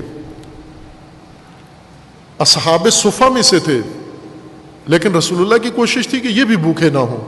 انصار کے حوالے کیے ہوئے تھے یہ مہمان کہ آپ نے اپنی موجودہ درآمد سے ان کو بھی سنبھالنا ہے، یہ بھی آپ کے عیال اللہ میں سے ہیں، یہ بھی آپ سنبھالیں. پھر حضور کے زمانے میں ایک اقتصادی عمل تھوڑا بہتری کی طرف چلا گیا. یہ ابتدا کی بات تھی. مکہ میں ذاتی مال استعمال ہوا، مدینہ میں آنے کے بعد انصار کا نصرتی اقتصادی بنیاد ڈالی، اور پھر ساتھ ساتھ ایک اور اقتصادی اضافہ ہوا، غنیمتی اقتصاد. غنیمت سے مراد یہ ہے کہ جنگوں میں جو مال جنگجوؤں کے ہاتھ لگتا ہے، فاتح لشکر جب جنگ جیتتا ہے کسی کے خلاف تو ہارے ہوئے لشکر کا سارا مال اس جیتے ہوئے لشکر کا ہو جاتا ہے، اور خود وہ جو ہار مان لیتے ہیں مشرکین کفار، وہ ان کے غلام بن جاتے ہیں، وہ بھی مال بن جاتے ہیں ان کا. ان کے گھوڑے بھی ان کا مال، ان کی تلواریں، ان کا کھانا پینا، کھیت غلہ، سب کچھ ان کا مال بن جاتا ہے، اور وہ خود بھی ان کے غلام بن جاتے ہیں. یہ غنیمت ہے. غنائم کا قانون یہ تھا کہ غنیمت صرف مجاہدین کی ہے. جو جنگ میں حصہ لیں گے تو جس نے جو مال کسی سے لیا ہے جنگ کے دوران وہ اسی کا ہوتا ہے، اور مجموعی طور پر جو مال آیا ہے وہ تقسیم کر دیا جاتا ہے جنگجوؤں میں. لیکن جو لوگ جنگ نہیں کر سکتے یا نہیں گئے، یا ان کے خاندان میں کوئی جنگجو نہیں ہیں، وہ محروم رہ جاتے تھے غنیمتی مالی سسٹم میں. اس لیے پھر اللہ تعالیٰ نے رسول اللہ پر آیت اتاری کہ اگر غنیمتی مال سارا جنگجو لیتے رہیں تو ایک بڑا طبقہ ہے جنگ میں نہیں ہوتے، وہ معذور ہیں، مجبور ہیں، یا کسی اور وجہ سے جنگ میں حصہ نہیں لے سکے، تو یہ تو مالی طور پر کمزور رہ جاتے ہیں. اس لیے آیت اتری خمس کی کہ جو کچھ تم غنیمت لیتے ہو، انما غنمتم فإن للہ خمسہ وللرسول ولذی القربى والیتامى والمساکین. خوب یہ یتیم، مسکین، ابن سبیل اور بہت سارے اور محتاج، یہ تو جنگ میں حصہ ہی نہیں لے سکتے ذوی القربہ، ان کو بھی تو روٹی کی ضرورت ہے، ان کو بھی پیسے کی ضرورت ہے، ان کو بھی کھانے کی ضرورت ہے، ان کو بھی روزمرہ کی ضروریات ہیں، تو جنگجو تو لے آتے ہیں، یہ کدھر جائیں؟ اس لیے کہا گیا کہ 4 حصے غنیمت کے جنگجوؤں کو دے دیں اور 5واں حصہ رسول اللہ لے کر ان میں تقسیم کر دیں۔ یہ اللہ اور رسول کا ہے، جنگجوؤں کا نہیں ہے۔ وہاں سے 5واں حصہ اقتصاد میں، عوامی اقتصاد میں شامل ہو گیا یا بیت المال میں شامل ہو گیا، اور یہ اسی وقت تقسیم ہو جاتا تھا، جنگ کے فوراً بعد، اسی دن جس دن جنگ ہوئی اور ختم ہوئی، وہیں پر یہ سارا مال تقسیم ہو جاتا تھا لوگوں کے اندر۔ اور اس طرح حضور کے زمانے میں یہ سلسلہ آگے بڑھا۔ تیسری چیز جو حضور کے زمانے میں مسلمانوں کی اقتصاد کا جز بنی اور اقتصادی حالت تھوڑی سی بہتر ہوئی، اور کچھ مہاجرین اپنے قدموں پر کھڑے ہو گئے اور انصار سے انہوں نے الگ سے اپنا نظام بنا لیا، اپنی ہنڈیاں بناتے تھے، اپنا کھانا بنانا شروع کر دیا۔ وہ تھا جب بہت سارے قبائل ارد گرد کے مسلمان ہوئے یا یہودی قبائل، ان کے ساتھ یا معاہدے ہوئے یا جنگیں ہوئیں اور شکست کھائی انہوں نے، ان سے ملنے والا خراج اور ان سے ملنے والا جو ٹیکس تھا، ایک وہ اضافہ ہو گیا اقتصاد میں۔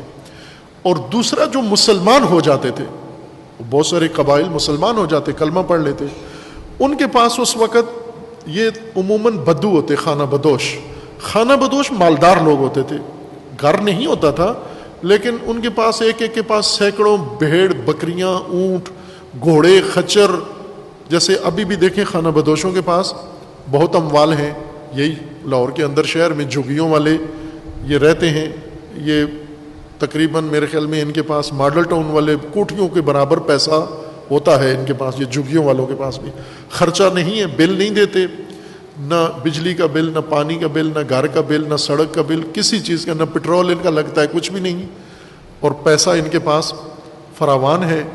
آپ ان کے بعض کے پاس گاڑیاں ہیں، بعض کے، ایک مومن نے مجھے بتایا تھا شروع میں جب لاہور میں آئے تھے کہ انہوں نے ایک بڑے مہنگے علاقے میں پلاٹ لیا، تو کہتے ہیں جب وہ سائن کرنے کے لیے ڈیلر کے پاس آئے تو وہ جھگی والا تھا، وہ مالک اس کا، اور وہ اس وقت کئی کروڑ کا پلاٹ تھا، 1.5 کروڑ کا پلاٹ جھگی والے کا تھا۔ تو ظاہر ہے خانہ بدوش ہے، لیکن اس کا مطلب یہ نہیں کہ فقیر ہے یہ۔ اس وقت خانہ بدوش یہ بدو، آراب، بکریاں چرانے والے، ان کے پاس پیسے تھے، ذرا ان پر زکوٰۃ بھی تھی، ان کے باغات بھی تھے، ان کے پاس فراوان مال تھا، تو ان پر زکوٰۃ تھی۔ جو مسلمان ہو جاتے، جو مسلمان نہیں ہوتے تھے، ان پر خراج اور ان پر ٹیکس تھا، جزیہ تھا، وہ دیں۔ تو اس طرح رسول اللہ کے زمانے میں تھوڑا اور اقتصادی نظام بہتر ہوا۔ اب یہ انکم تھی، اقتصادی درآمد تھی۔ اقتصاد میں 2 چیزیں ہیں، ایک اقتصاد درآمد اور اس کے مختلف ذریعے، اور دوسرا اخراجات، اور درآمد کے مطابق ان اخراجات کو پورا کرنا، یہ اقتصاد کہلاتا ہے۔ درآمد آہستہ آہستہ بڑھتی گئی، اور اسی درآمد کے مطابق یہ بیت المال روز کی بنیاد پر تقسیم ہو جاتا تھا۔ جو ہی زکوٰۃ کسی علاقے کی آتی فوراً تقسیم ہو جاتی ضرورت مندوں میں، جو ہی ٹیکس آتا فوراً تقسیم ہو جاتا۔ سٹور نہیں تھا، بیت المال کا دفتر بھی نہیں تھا رسول اللہ کے زمانے میں، اور کوئی بیت المال کا متولی بھی نہیں تھا، حضور خود یہ کام کرتے تھے۔ حاکم اسلامی، مملکت کے حاکم اللہ کی جانب سے، وہی بیت المال کے بھی ذمہ دار تھے، امین تھے، اور طریقہ کار یہ تھا کہ جو ہی بیت المال میں کوئی چیز آتی وہ فوراً ضرورت مندوں کے یہاں تقسیم ہو جاتی۔ حضور کی زندگی میں یہی طریقہ آخر تک جاری رہا، بلکہ ایک روایت کے اندر ہے کہ حضور کی جب رحلت ہوئی، وفات کا وقت تھا، تو یہ کئی روایات میں ہیں اس طرح کے مضامین کہ حضور پر وقفے وقفے سے غشی طاری ہوتی تھی۔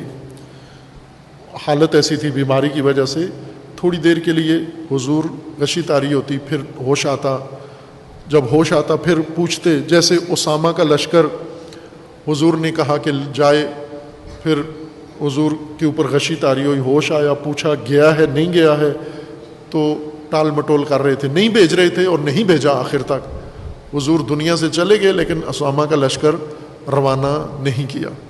اس لشکر پر حضور کی بہت تاکید تھی کہ یہ میری وفات سے پہلے روانہ ہو جائے، لیکن جو حضور کے وہاں صحابی تھے ان کی یہ رائے نہیں تھی اور انہوں نے نہیں بھیجا۔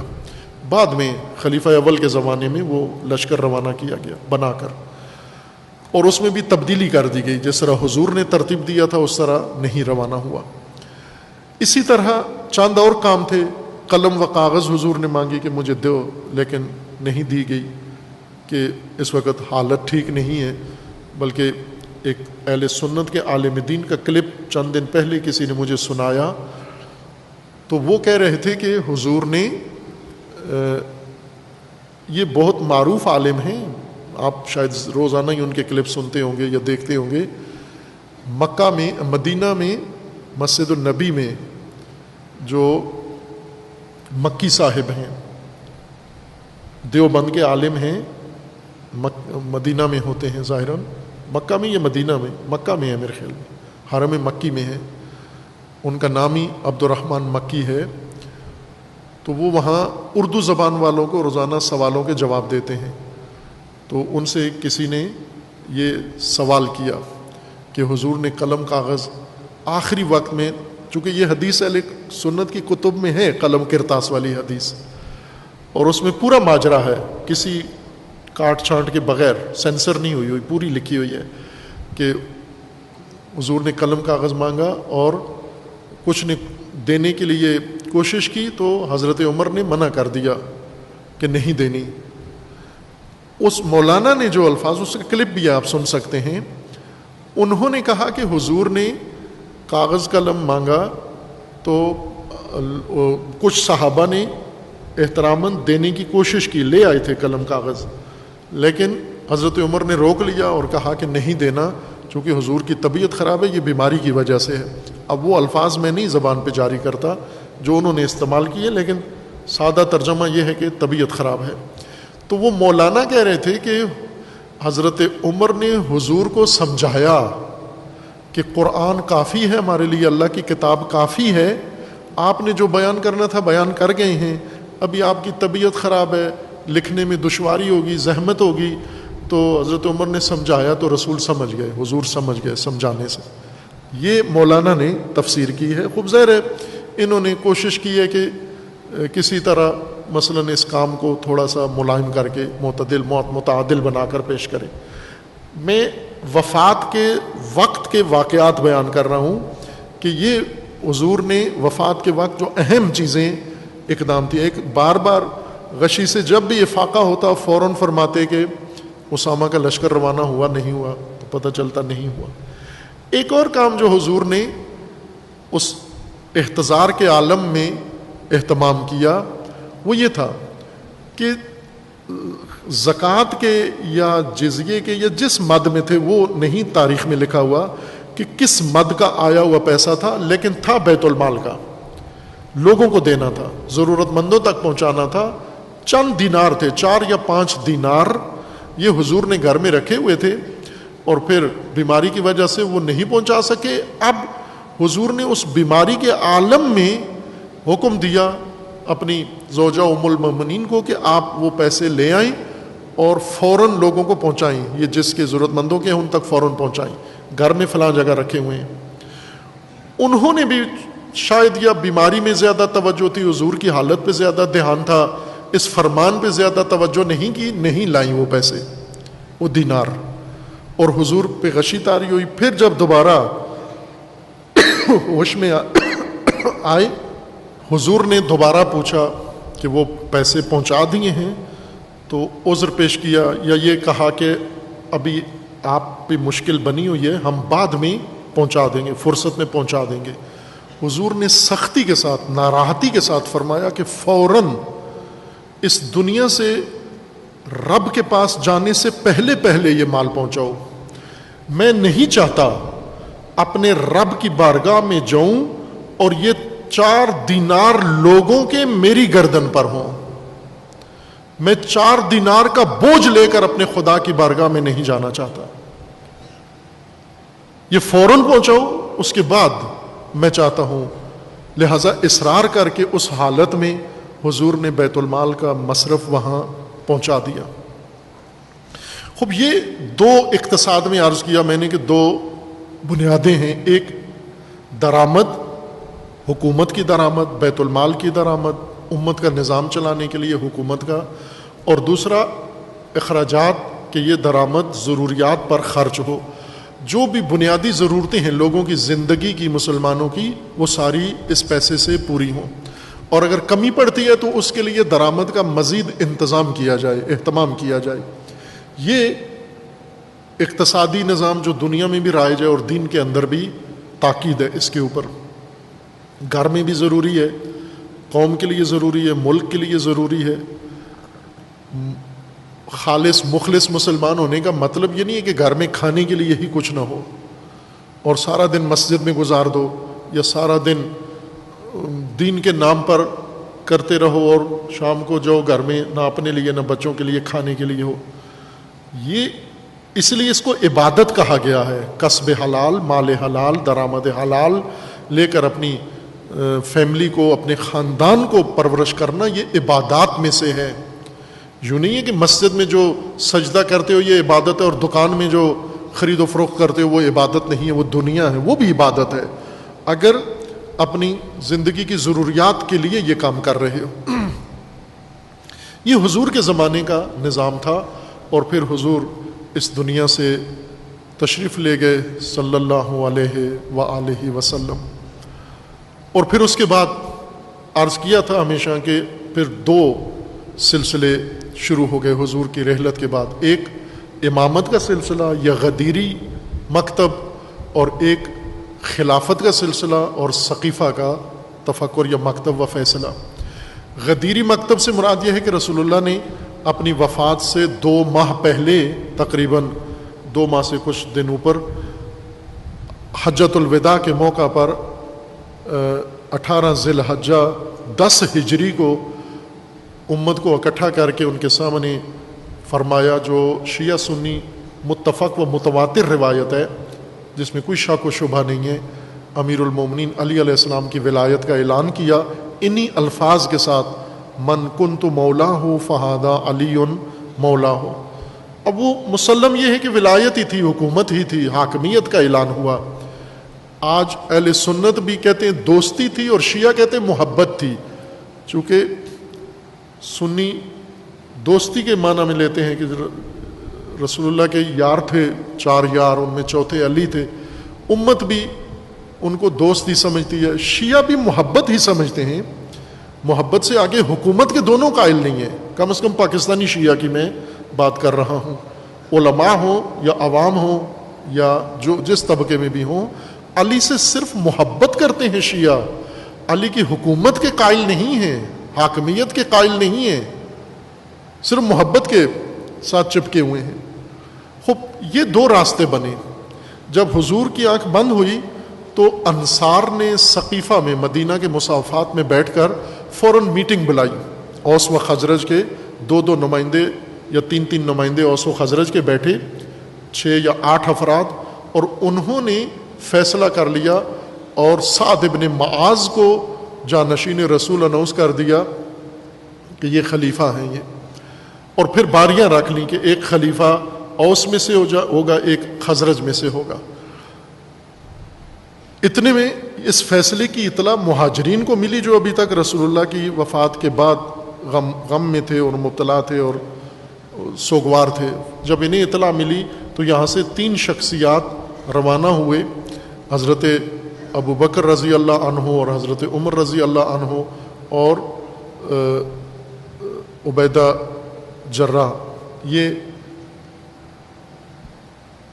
گئے، جا کر انہوں نے شرکت کی اس میٹنگ میں، اور جاتے ہی اس میٹنگ کے فیصلے کو انکار کیا کہ یہ آپ نے درست نہیں کیا، مہاجرین سے نہیں پوچھا، اور پھر ڈیبیٹ ہوئی کافی مفصل، اور اس میں انصار کے نمائندوں کو انہوں نے مجاب کر لیا، قانع کر لیا کہ یہ فیصلہ درست نہیں ہوا، خلیفہ مہاجرین میں سے ہونا چاہیے، قریش میں سے ہونا چاہیے، رسول اللہ کے قریبیوں میں سے ہونا چاہیے، اور یہ فیصلہ ہو گیا، اور جس میں حضرت ابو بکر ابن قحافہ رضی اللہ عنہ وہ خلیفہ نامزد ہو گئے لوگوں کے انتخاب سے، لوگوں نے حضور کا خلیفہ انتخاب کیا، آ کر اعلان ہوا ہو، باقیوں نے قبول کر لیا.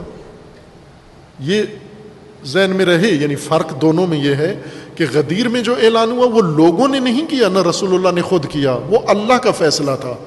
وحی نازل ہوئی کہ یا ایھا الرسول بلغ ما انزل الیک، اے رسول جو وحی ہوئی ہے، جو پیغام، جو ماموریت، اس کو ابلاغ کر دیں. اور حضور نے تھوڑا ماحول دیکھا تو جھجک سی لگی، جس پر اللہ تعالیٰ کی طرف سے ایک سخت لہجے کی آیت اتری کہ ان لم تفعل، اگر یہ کام نہیں کیا، فما بلغت رسالتہ. تو اس کا مطلب ہے کچھ یہ 23 سالہ رسالت نہیں کی، انجام دیا آپ نے، اگر یہ پیغام نہیں پہنچا. اور پھر جب حضور نے وہ پیغام پہنچا دیا، پھر آیت نازل ہوئی الیوم اکملت لکم دینکم واتممت علیکم نعمتی ورضیت لکم الاسلام دینا. یہ غدیر میں ہوا اللہ کے حکم سے، اور ادھر عوام نے فیصلہ کیا، لوگوں نے فیصلہ کیا، یا لوگوں کے نمائندوں نے فیصلہ کیا. اب یہیں سے دو سلسلے تو بن گئے، لیکن وہ غدیر والا سلسلہ وہ عملاً لاگو نہیں ہوا، نافذ نہیں ہوا، لوگوں نے اس کو قبول نہیں کیا، کسی نے بھی قبول نہیں کیا، سب نے سقیفہ کا فیصلہ قبول کیا.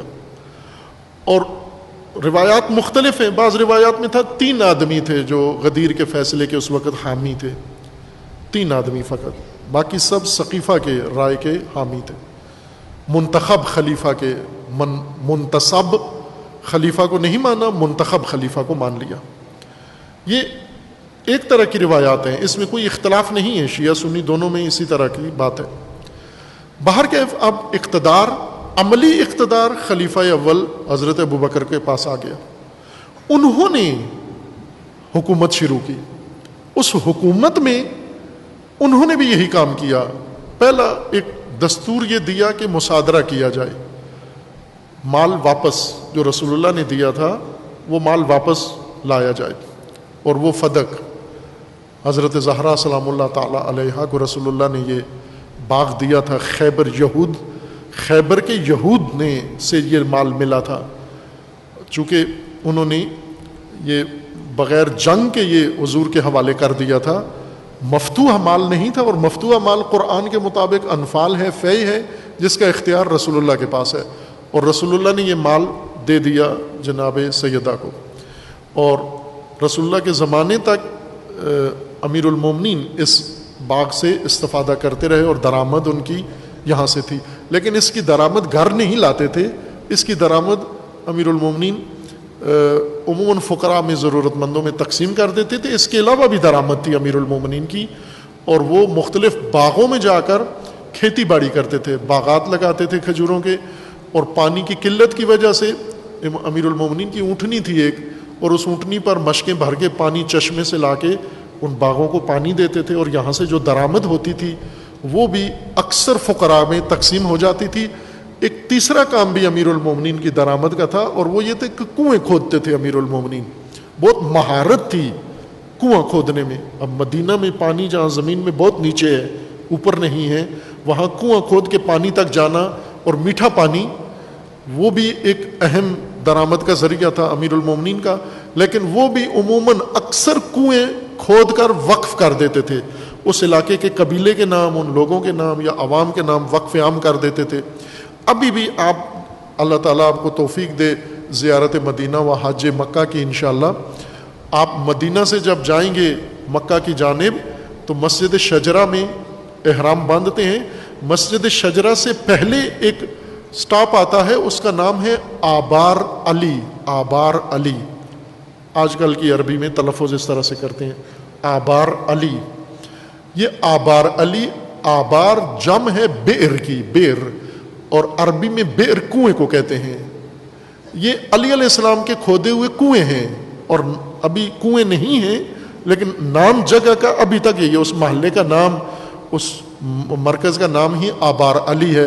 اب آل سعود زہر ہے ساری بنیاد اکھاڑ رہے ہیں، تو ممکن ہے چینج کر دیا ہو، لیکن جب تک اللہ تعالیٰ نے سعادت دی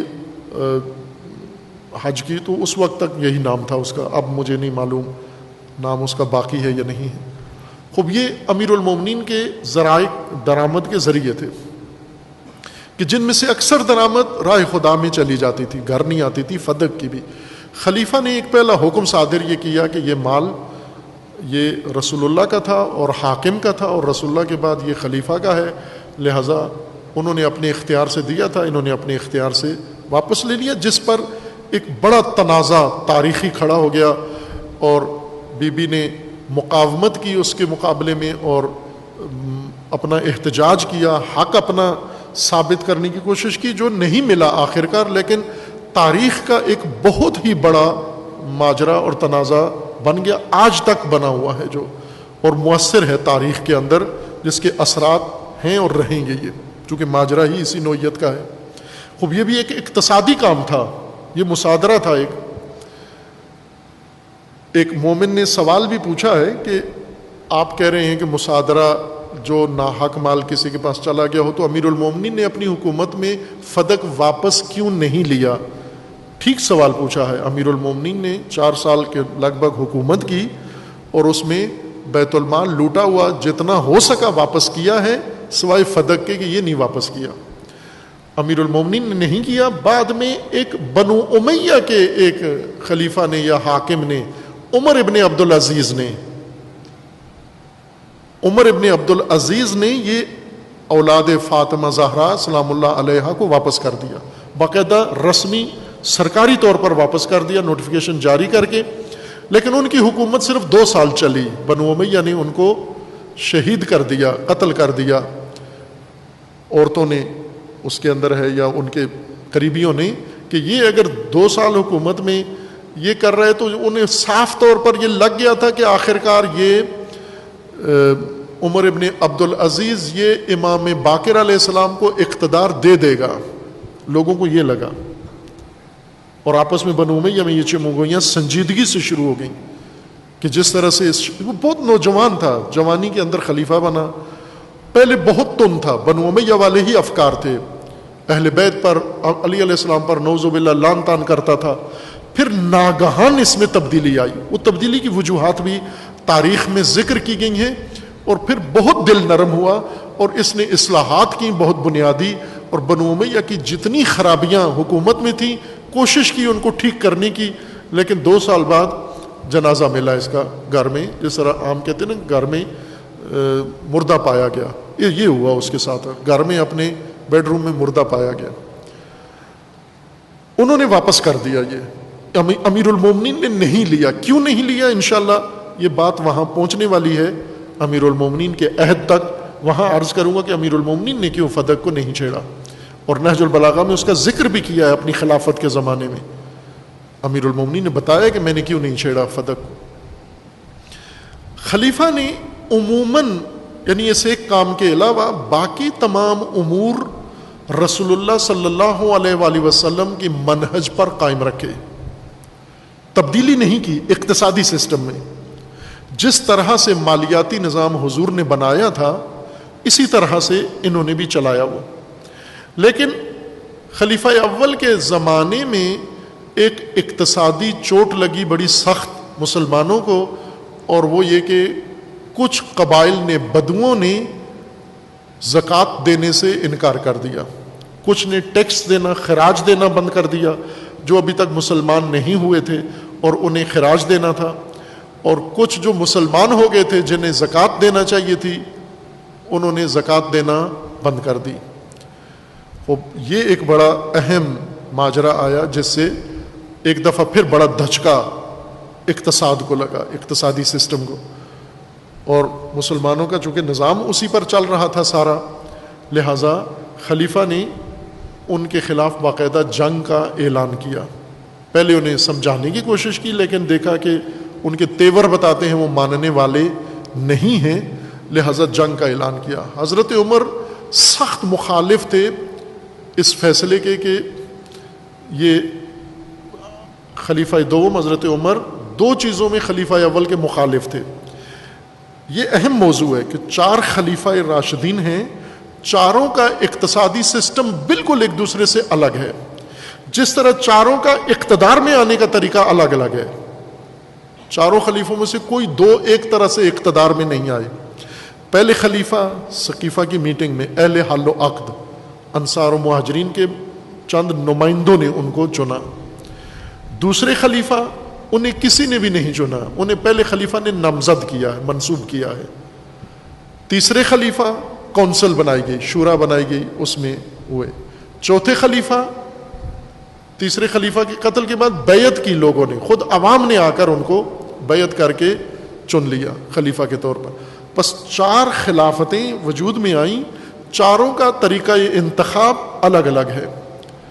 اب یہ بات بھی سیاسی لحاظ سے تو بہت اہم ہے کہ بالآخر نظام خلافت میں, اسلام کے سیاسی نظام میں حاکم منتخب کرنے کا کیا نظام ہے. اگر برفرض ہم انتخابی حکومت کو ہی اسلام کی حکومت سمجھیں تو کیا اس کا عنوان کیا ہونا چاہیے, کیسے انتخاب ہو. پہلی 4 خلافتیں تو ایک طرح سے نہیں ہوئیں, مختلف طریقوں سے ہوئیں. تو ان چاروں میں سے کون سا طریقہ ہے؟ اکثر بعض کو گول مول کرنے کے لیے کہتے ہیں چاروں طریقوں میں سے جس سے بھی بن جائے, چونکہ چاروں ہوئے ہیں لہذا چاروں سے جس طرح سے بھی بن جائے. لیکن یہ جواب نہیں بنتا, یہ فرار ہے, یہ مسئلے سے بھاگنا ہے, جان چھڑانا ہے. حق یہ بنتا ہے کہ آپ تعین کرو دلائل سے, قرآن سے, سنت سے, کسی دلیل سے بالآخر آپ کسی ایک نتیجے پر پہنچو اور ایک واحد میتھڈ بتاؤ امت کو کہ اس طریقے سے چنا جائے گا خلیفہ یا حاکم. جیسے ابھی افغانستان میں آگے یہ باری کہ وہاں امارت اسلامی قائم ہو گئی ہے, طالبان نے کابل پہ قبضہ کر لیا ہے اور اب وہاں حکومت اسلامی اسی خلافت کی نہج پر بنے گی. کس طرح خلیفہ بنیں گے نہ افغانستان کے قانون میں ہے, نہ کوئی کتابوں میں فقہ میں کوئی ذریعہ ہے کہ کس طرح ان کو کریں گے. اب ظاہر ہے چونکہ انہوں نے طاقت سے یہ مقام حاصل کیا ہے, اسلحے کے زور سے. خلفائے راشدین میں سے کوئی بھی اسلحے کے زور سے نہیں آیا, چاروں اسلحے کے زور پر کوئی بھی خلیفہ نہیں بنا. یہ خلافت اسلحے کے زور پر وجود میں آئی ہے. خوب آیا 5واں طریقہ ہے یہ, اسلحے کے زور پر جو خلیفہ بن جائے خلیفہ ہوگا, حاکم اسلامی ہوگا. بالآخر علماء کو, مجتہدین کو, آج کے مفتیان کرام کو, یہ مفتیان اپنا ٹائم فرقہ واریت میں ضائع نہ کریں, اسلام کے بہت بنیادی تشنہ مسائل ہیں ان کو حل پیش کر کے دیں, ربا کا مسئلہ حل کر کے پیش کر کے دیں, اور بہت سارے امت اسلامیہ کے مسائل ہیں. یہ سارا وقت اپنا فرقہ واریت میں اور تکفیر میں گزار دیتے ہیں. خلافت کا مسئلہ بنیاد حل کر کے دیں کہ بالآخر اسلامی طریقے کا اصل کیا اسلوب ہے, کیا معیار ہے خلیفہ چننے کا. اسی طرح چاروں خلافتوں میں ایک اقتصادی نظام نہیں تھا, ایک اقتصادی اسٹریٹجی نہیں تھی. خوب یہ خود اپنی جگہ سوال ہے کہ اسلامی اقتصاد پھر ہم کس کو کہیں گے ان چاروں میں سے. یہ بہت اہم بات سمجھنے کی ہے. اصل بات پھر یاد دلا دوں کہ بات کر کیا رہے تھے ہم بات یہ کر رہے تھے کہ امام حسین علیہ السلام نے بنو امیہ کا ایک قافلہ لے لیا, پکڑ لیا اور اس سے مال قبضے میں لے لیا. لوگوں کو یہ سمجھ نہیں آ رہی کہ یہ کس جواز سے لیا. کچھ کہتے ہیں امام کے شایع نشان نہیں ہے, نہیں لینا چاہیے تھا, حق نہیں بنتا چونکہ ان کا نہیں تھا مال. جواب یہ دیا کہ یہ علامتی طور پر امام نے ایک کاروان لیا. اصل امام اس علامتی کام سے یہ پیغام دینا چاہ رہے تھے کہ بنو امیہ کے پاس جتنا مال ہے اور جتنے اموال ہیں وہ سارے قابل مصادرہ ہیں, وہ سارے امت لے لے, خواص امت لے لے, مجاہدین لے لیں, سب کے سب قیام کریں اور بنو امیہ سے یہ سب واپس لیں. چونکہ ان کے پاس کوئی مال دین کا, حکومت کا, مسلمین کا نہیں ہونا چاہیے. ان کا اپنا مال جو ہے وہ رہے ان کے پاس, لیکن باقی سب مال ان سے واپس لینا چاہیے. یہ بات تھی. اب سوال یہ ہے کہ یہ بنو امیہ کے پاس اتنا مال آیا کہاں سے, یہ پہنچے کیسے اس مال تک. ہم یہ سمجھتے ہیں کہ اقتدار میں آنے کے بعد انہوں نے مال کمایا ہے, انہوں نے مال کے ذریعے سے اقتدار حاصل کیا ہے. ان کو اتنے بڑے مالیاتی امپرر بنانے کی فرصت کیسے ملی, موقع کیسے ملا, جگہ کہاں بنی, گیپ کیا تھا جہاں سے یہ اتنے کثیر مال تک پہنچے. وہ کارٹل بنو امیہ کی جنہوں نے پورے عالم اسلام کا اس وقت کا بہت, آپ ابھی پہلے خطیب جو پروفیسر صاحب بہت خوبصورت مجلس پڑھ کے گئے ہیں, آپ نے سنی ہے, وہ بھی اشارہ کر رہے تھے کہ 4 براعظموں پر سلطنت اسلامی پھیلی ہوئی تھی. وہ ویسا ہی تھا, 4 براعظموں پر سلطنت اسلامی پھیلی ہوئی تھی. 4 براعظموں کا بیت المال، 4 براعظموں کی انکم یہ ان کے پاس موجود تھی، یہ ساری ان سے واپس لینی تھی۔ اس تک پہنچے کیسے یہ لوگ؟ کہیں سے تو ان کو نفوذ کا کہیں سے جگہ ملی۔ جیسے پاکستان میں جو طبقہ ابھی حاکم بن گیا ہے سرمایہ دار، یہ کیسے گھسے پاکستان میں؟ کون سا گیپ بنا پاکستان بننے کے بعد؟ ان کو موقع مل گیا اور یہ اقتدار میں آ گئے اور یہ ہر چیز پر قابض ہو گئے۔ یہ 20-22 خاندان جو ابھی موجود ہیں، جن کا پاکستان پورے کے اوپر قبضہ ہے اور مالک ہیں، یہ کیسے گھس گئے؟ اور یہ مالیات ان کے پاس اتنی اربوں خربوں کیسے آئیں اور آج اقتدار اور ہر چیز پاکستان کی تقدیر کے مالک بن گئے اور پاکستان کو اس فلاکت و بدبختی میں ڈالنے والے یہی ہیں؟ یہ کیسے ہوا؟ یہ ضروری ہے یہ جانچنا، یہ جائزہ لینا۔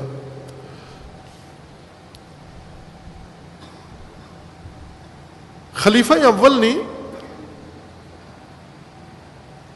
جو 2 کام کیے، اور ان دونوں میں خلیفہ دوم مخالف تھے ان کے، ایک بیت المال کی تقسیم۔ خلیفہ اول اسی طرح مال تقسیم کرتے تھے جس طرح رسول اللہ کرتے تھے، جس کے نام حضور کے زمانے میں جتنا تھا وہ سب کو پتہ تھا، وہ بھی اسی طرح تقسیم کر دیتے تھے انہیں۔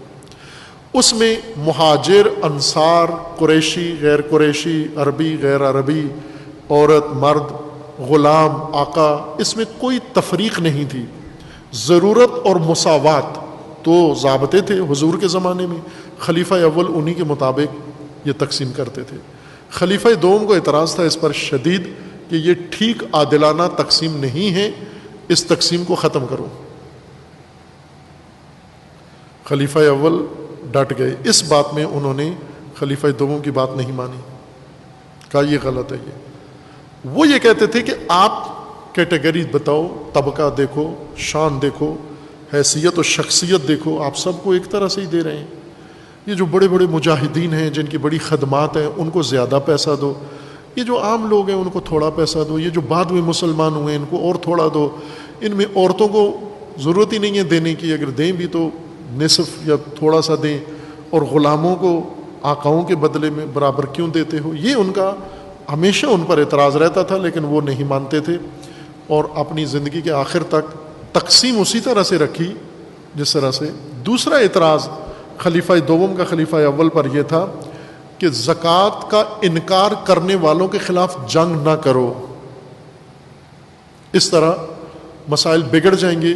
ابھی یہ زکوٰۃ نہیں دیتے، بعد میں یہ ہمارے دشمن بن، چلو زکوٰۃ نہیں دیتے، مالی خسارہ ہے، مالی نقصان اٹھا لو، لیکن باقی چیزوں میں تو ہمارے ساتھ ہیں نا۔ زکوٰۃ نہیں دیتے، روزے تو رکھتے ہیں، نمازیں تو پڑھتے ہیں، حج تو کرتے ہیں، باقی جمعہ پڑھتے ہیں، سارے کاموں میں ہمارے ساتھ ہیں، صرف زکوٰۃ نہیں دیتے پاکستانی مومنوں کی طرح۔ عزاداری کرتے ہیں، سارے کام کرتے ہیں، لیکن خمس نہیں دیتے۔ تو خلیفہ کے جو نظریے کے قائل ہیں خلیفہ دوم کے ہم فکر، وہ کہتے ہیں مومن ہیں پھر بھی ہیں تو اپنے ہی ہیں نا، ٹھیک ہے، ان کو کچھ بھی نہ کہو، یہ خمس نہیں دیتے نا، باقی تو سارے کام کرتے ہیں نا، ان کو ساتھ رکھو، بھائی ہیں ہمارے۔ خلیفہ اسی نظریے کے قائل تھے کہ وہ ان کو اپنے ساتھ رکھو، ان کو بعد میں سمجھا لیں گے، ابھی جنگ نہ ہو، جنگ سے ہم کمزور ہو جائیں گے۔ لیکن خلیفہ اول نے یہ عہد کر لیا کہ نہیں، اگر انہوں نے رسول اللہ کے مقرر کردہ کسی بھی چیز کی مخالفت کی، ان کے خلاف جنگ ہوگی، اور انہوں نے کی۔ وہ بعد خلیفہ دوم چپ ہو گئے، بعد میں زیادہ اصرار نہیں کیا۔ یہ 2 اہم مسائل ہیں جن میں ان دونوں میں آپس میں شخصیات میں اختلاف تھا۔ خوب یہ عہد گزر گیا خلیفہ اول کا اس طرح مالی اقتصادی سسٹم کے مطابق کہ اس میں زیادہ تر اقتصاد میں جو مضبوطی آئی وہ زکوٰۃ کی وجہ سے آئی، اور جو نہیں دیتے تھے انہوں نے زبردستی ان سے زکوٰۃ لی جا کر، اور اس طرح مسلمانوں کے بیت المال میں اضافہ ہوا اور کچھ صورتحال ان کی بہتر ہو گئی۔ اور جو نہیں دیتے تھے یا سوچ رہے تھے ہم بھی نہ دیں، دیکھا دیکھی، جب ایک نہیں دیتا تو دوسرا بھی انکار کرتا ہے، جب ان کی انہوں نے پٹائی کی، ٹھکائی لگائی، تو دوسرے دن سارے حساب کتاب لے کے آ کے ان کے قدموں میں ڈال دیا کہ حضور ہم دیں گے، پابندی کے ساتھ، ہمیں اس طرح سے پیش نہیں آنا۔ یہاں سے پھر ان کا عہد ختم ہوتا ہے اور خلیفہ دوم اقتدار میں آتے ہیں۔ اب خلیفہ دوم کا سیاسی سسٹم بھی نئے سرے سے انہوں نے تدوین کیا. انہوں نے کئی معاملات میں خلیفہ اول کی روش کو جاری نہیں رکھا سیاسی امور میں. مثلا تقرریوں میں اور تعیناتیوں میں انہوں نے برابر کی سیٹیں نہیں دیں، بلکہ اپنے نظریے کے مطابق کہ اس میں ترجیح کے ساتھ کام کریں گے، اس کو اس پر ترجیح ہے، اس کو اس پر ترجیح ہے. اور اس طرح انہوں نے سیاسی عمل بھی شروع کیا. لیکن سب سے اہم خلیفہ دوم کے زمانے کا اقتصادی نظام ہے، جس میں بنیادی تحول آیا، جس میں اقتصاد، مسلمانوں کی اقتصاد صفر سے اٹھی اور آسمان تک جا پہنچی. یہ مبالغہ نہیں ہے، یہ حقیقت ہے کہ وہ جو ایک وقت کی روٹی مشکل سے پوری ہوتی تھی جن کی، اب ان کے ہاں اتنی روٹیاں ہیں کہ وہ خود بھی کھائیں اور سب کو کھلائیں تو بھی روٹیاں ہی روٹیاں ہیں، ختم ہونے والی چیز نہیں ہے. اگر ساری امت ایک شخص کے پاس بیٹھ کے روٹیاں کھائے پھر بھی روٹی ختم نہیں ہوتی. یہ اقتصاد اٹھی. بڑی وجہ اس کی کیا تھی؟ بڑی وجہ اس کی یہ تھی کہ فتوحات. خلیفہ دوم نے آتے ہی بعض مشاورین کے مشورے سے ارد گرد کے سارے علاقے اور ممالک ان کو پیغام بھی بھیجا کہ آپ اسلام لے آؤ ورنہ تسلیم ہو جاؤ، چڑھائی کریں گے. اور ایسا ہی ہوا. اور فتوحات کے لیے بڑا جذبہ مسلمانوں نے دکھایا. سب سے بڑا جذبہ خلیفہ دوم کے زمانے میں فتوحات میں یہی اقتصادی عنصر تھا. چونکہ جن علاقوں پر چڑھائی کرتے تھے وہ بہت امیر اور رچ علاقے تھے، بہت امیر علاقے تھے. جیسے مثلا پاکستان سعودی عرب پہ قبضہ کر لے، تیل والے مملکت پر، آئل اسٹیٹ پر پاکستان قبضہ کر لے، پاکستان کی اقتصاد کہاں جا پہنچے گی؟ پاکستان کی کہیں پہنچے نہ پہنچے، وزیروں کی آسمان پہ جا پہنچے گی، جرنیلوں کی آسمان پہ جا پہنچے گی، عوام کی پتہ نہیں کہاں پہنچے گی. لیکن خلیفہ نے جب فتوحات شروع کی، اور وہ بھی بہت امیر علاقے، آباد علاقے، زرخیز علاقے، غلہ سونا اگلنے والے علاقے، پانی کے دریاؤں والے، نہروں والے علاقے، یہ ریگستانی لوگ جب زرخیز علاقوں میں گئے، آبیاری والے علاقوں میں گئے، خوب جیسے پنجاب کی زرخیز زمینیں ہیں، وہ اس طرح کی زمینیں انہیں ہاتھ لگیں تو یہ پھر بڑھتے ہی گئے. ظاہر ہے جب ایک جگہ ہاتھ آتی ہے، فتح، کامیابی ایک طرف. ابھی مثلا طالبان کو کامیابی حاصل ہوئی ہے کابل پہ. کابل ایک کھنڈر ویران، کبھی اس کے پاس کبھی اس کے پاس. خوب وہی کابل جس میں پہلے طالبان تھے، پھر دوسرے آئے، پہلے نجیب اللہ تھا، پھر اس کے بعد مجیب اللہ آیا، پھر اس کے بعد مجاہدین آئے، پھر اس کے بعد طالبان آئے، پھر اس کے بعد کرزئی آیا، پھر غنی آیا، پھر طالبان آ گئے. کابل وہی کابل ہے. اب یوں تو نہیں کہ اب زرخیز ہو گیا ہے، وہ جو کچھ اس میں ہے وہی ہے اس میں. لیکن مسلمان جو فتوحات کر رہے تھے وہ یہ نہیں تھی. مسلمان ایسی فتوحات کر رہے تھے کہ مثلا مسلمانوں کے پاس اگر ایک روٹی تھی کھانے کے لیے، اب ایسا علاقہ ہاتھ لگا ہے جس میں مال ہی مال ہے سب کے لیے، ہر چیز کی فراوانی، ہر چیز وافر مقدار میں، درہم و دینار وافر مقدار میں، گندم اور جو وافر مقدار میں، جانور وافر مقدار میں، گھوڑے اور اونٹ وافر مقدار میں. جب یہ فتوحات کے نتیجے میں مال مسلمانوں میں تقسیم ہوتا، اسی ترجیحی بنیاد پر جو خلیفہ نے نظام بنایا تھا کہ ترجیحاتی بنیاد پر ہوگا، مہاجر کو زیادہ ملے گا، انصار کو کم ملے گا، اسی طرح قریشی کو زیادہ ملے گا، غیر قریشی کو کم ملے گا، آقا کو زیادہ ملے گا، غلام کو کم ملے گا، مرد کو زیادہ ملے گا، عورت کو تھوڑا ملے گا، بدو کو تھوڑا ملے گا، شہری کو زیادہ ملے گا. اس طرح کے انہوں نے ترجیحات بنائی، درجے بنائے، اور ان طبقات کے مطابق ان کو تقسیم کرتے. اب ایک ہی حملے کے نتیجے میں مثلا وہاں سے فراوان مال مسلمانوں کے ہاتھ لگتا، اس مال کا مثلا 100 گھوڑے ایک کمانڈر کو دے دیے کہ یہ تیرے ہیں، 100 گھوڑے، جنگی گھوڑے بڑے اعلیٰ نسل کے، یہ گھوڑے تیرے ہیں، 100 اونٹ، 1000 اونٹ یہ تیرے ہیں، اتنی بیڑ بکریاں یہ تیری ہیں، یہ باغات انگور کے انار کے یہ فلاں کے ہیں، یہ پورا علاقہ کئی گاؤں یہ فلاں کمانڈر کے ہیں. اس طرح ان میں تقسیم ہوتا گیا. اور یہ لوگ بھی پھر جذبات میں تھے کہ پہلے حملے میں اتنا کچھ ملا، اگلا حملہ کرو، اور پھر یہ تسخیر کرتے گئے اور انہوں نے 4 براعظم تسخیر کر لیے.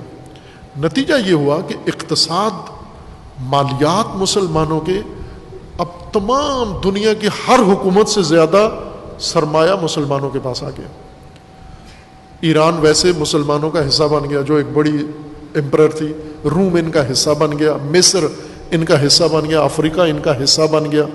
اب جو سلطنتیں رہ گئی تھیں وہ ہندوستان تھا اور کچھ دور دراز کے علاقے، اور وہ اقتصادی طور پر مسلمانوں سے اتنے مضبوط نہیں تھے. یورپ اس زمانے میں جنگل تھا اور وحشی تھا. یورپ میں مال تو دور کی بات ہے، وہاں انسانیت بھی نہیں تھی ان کے اندر اس وقت. جو ان کی عہد کی اس وقت کی تاریخ ہے وہ پڑھیں، بالکل جنگلی تھے، وحشی، مار کٹائی اور لوٹ مار ان کا کام تھا. مسلمان اتنی بڑی سلطنت بنا کر اور اتنے بڑے مال کے مالک بن گئے. یہ مالیات، اس نے پوری امت کے اوپر اثر ڈالا. یہ مالیات تقسیم ہوئیں، اور تقسیم ہونے کے ساتھ ساتھ جو لوگ جن کے پاس مال آ گیا انہوں نے مال سے پھر مال بنایا آگے. یہ نہیں کہ جو غنیمت میں ملا وہ رکھ لیا. غنیمت میں اگر 100 اونٹ ملے ہیں تو انہوں نے 100 اونٹ کی تجارت کر کے 1000 اونٹ بنا لیے. پھر انہوں نے سیکھ بھی لیا، دوسرے علاقوں میں جا کر تجارت سیکھ لی، معاملات سیکھ لیے، لین دین سیکھ لیا، اور اس طرح سے انہوں نے بہت بڑی اپنی مالی بنا لی. لیکن خلیفہ کی ایک خصوصیت یہ تھی کہ مالیات پر کنٹرول بہت شدید تھا، حد سے زیادہ. آڈٹ بہت سخت تھا. یوں نہیں ہے کہ اب یہ کھاتا کھلا ہوا ہے، قبضہ کرتے جو، کھاتے جو، جتنا مرضی ہے لوٹتے جو. نہ، خلیفہ نے ایک نظام ایسا بنایا ہوا تھا کہ ان کو بیچتے تھے، کمانڈروں کو، والیوں کو، سب کو کھلا علاقہ، کھلی چھوٹ دیتے کہ کرو. پھر اس کے بعد ساتھ اپنے بندے بھی رکھتے کہ اس پر نظر رکھو اس نے کتنا جمع کیا ہے. وہ آ کے رپورٹ دے دیتے خلیفہ کو کہ اتنا اس کے پاس ہے. خلیفہ بلا کر وہ مال آدھا آدھا کر لیتے کہ آدھا تیرا، آدھا بیت المال میں. وہ لے کے بیت المال میں ڈال دیتے. ایک اور جو خصوصیت تاریخ میں لکھی ہے، ظاہر اہل سنت تو ایمان رکھتے ہیں، ان کے ہاں تو خلیفہ کی شخصیت بہت مقدس ہے. شیعہ بھی یہ مورخین نے لکھی ہے یہ خصوصیت اختلاف کے باوجود، کہ اس تمام اقتصادی رونق میں، 4 براعظموں تک سلطنت پھیلی ہوئی سلطنت میں، اور زمین صفر سے اٹھی ہوئی اقتصاد جو آسمان تک جا پہنچی، اور جس میں مہاجرین اور دوسرے فقیر فقراء لوگ کہاں جا پہنچے، جن کے پاس صرف نالین تھے پھٹے ہوئے، آج وہ اربوں خربوں کے مالک بن گئے تھے، درہم و دینار، اور ان کے محل بن گئے تھے. خود خلیفہ نے کیا اقتصادی فائدہ اٹھایا، یہ بہت اہم ہے. خلیفہ نے اپنی اولاد کو کیا دیا؟ کچھ بھی نہیں. نہ اپنے لیے بیت المال سے کچھ بنایا، نہ اپنے بچوں کے لیے، ان کو قریب نہیں آنے دیا. یہ وہ بات ہے جو امیر المومنین نے خلیفہ سوم کو جا کر دلیل کے طور پر، ثبوت کے طور پر بتائی کہ یہ آپ کے پیش رو تھے، آپ ان کے جانشین بنے ہیں. ان کے پاس جتنا پیسہ جو آج آپ کے پاس ہے یہ سب ان کے پاس تھا، لیکن انہوں نے ایک پائی تک اپنی ذات پر اور اپنے گھر میں اس کو منتقل نہیں کیا. تقسیم کیا اپنے اسٹائل سے، کھلایا پلایا، لوگوں کو دیا، وہ سب کیا، لیکن نہ اپنی اولاد کو، اپنے خاندان کو، نہ اپنی ذات پر کچھ بھی خرچ نہیں کیا، نہیں بنایا، اپنا سرمایہ نہیں بنایا. جو اپنا ذاتی تھا وہی تھا بس. اب یہ بہت بڑی خصوصیت ہے. اقتصادی سسٹم میں شدت تھی، کنٹرول تھا بہت شدید. اب مال بہت آ گیا، اس مال نے مملکت کو مرفع کر دیا، لوگوں کو بہت زیادہ مادیت میں غرق کر دیا. جو پہلے معنویت کے سورما تھے، اب وہ سارے کے سارے سر تک ڈوب چکے تھے مادیت کے اندر، اور مقابلہ تھا ایک دوسرے سے ثروت بڑھانے میں. اتنے میں اب خلیفہ سوم کا دور شروع ہوتا ہے، جہاں سے بالکل اقتصادی سسٹم اور اقتصادی اسٹریٹجی بالکل یکسر تبدیل ہو جاتی ہے. خلیفہ دوم نے تبدیل کی. خلیفہ اول کے نہج کو نہیں رکھا، اپنے انداز سے اقتصادی نظام بنایا. ایک تو اقتصاد کو وسعت دی، بڑھایا، اس کو آسمان پہ جا پہنچایا، اور دوسرا اس کی تقسیم کا اپنا ایک خود ساختہ ایک نظام بنا لیا. اور نہیں کہتے تھے یہ قرآن و سنت میں ہے، وہ کہتے تھے یہ مجھے بہتر لگتا ہے، اس سے مملکت زیادہ چلتی ہے، اس سے، یعنی ان کو لوگوں کو مطمئن کرنے کا طریقہ آتا تھا کہ کون کس طرح سے. ایسے میں خلیفہ نے کچھ پہ پابندی بھی لگائی ہوئی تھی. انہیں مفتوحہ علاقوں میں بعض لوگوں کو جانے کی اجازت نہیں تھی، ان پر صبح پابندی تھی. کیا اصطلاح استعمال کرتے ہیں یہاں پر؟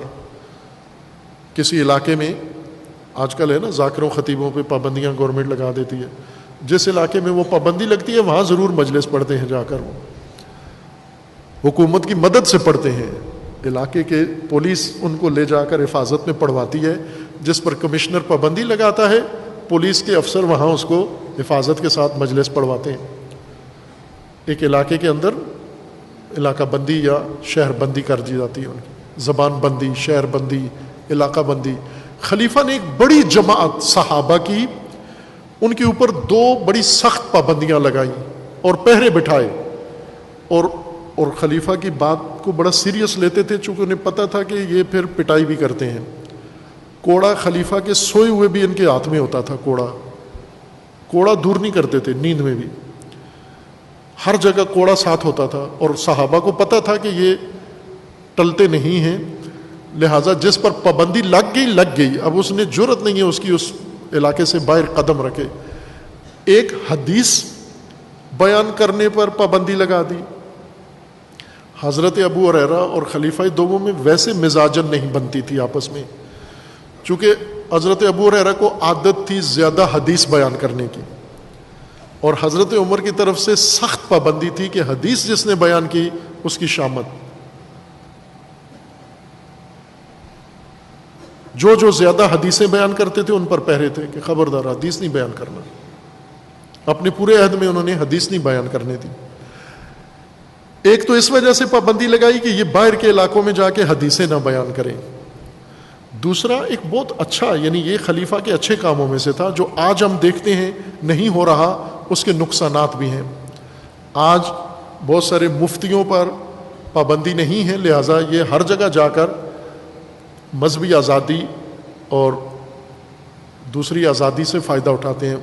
خلیفہ نے یہ ان کی مذہبی آزادی ختم کر دی. آپ نہ کہیں تقریر کر سکتے ہو، نہ مجلس کر سکتے ہو، نہ جمعہ پڑھا سکتے ہو، نہ جماعت کرا سکتے ہو. یہی مدینہ میں رہو، جتنے پیسے چاہیے آپ کو دیں گے، سرکار دے گی، کمی کوئی نہیں ہوگی، مشکل کوئی نہیں ہوگی. بس ادھر رہو، اپنی بیویوں کے پاس رہو، بچے پیدا کرو. حدیث بھی بیان نہیں کرنا، مدینے سے باہر بھی نہیں جانا. کیوں؟ اب یہ راز ہیں خلیفہ کی سیاست. اس کو دیکھیں کہ انہوں نے کس دور اندیشی سے کام لیا.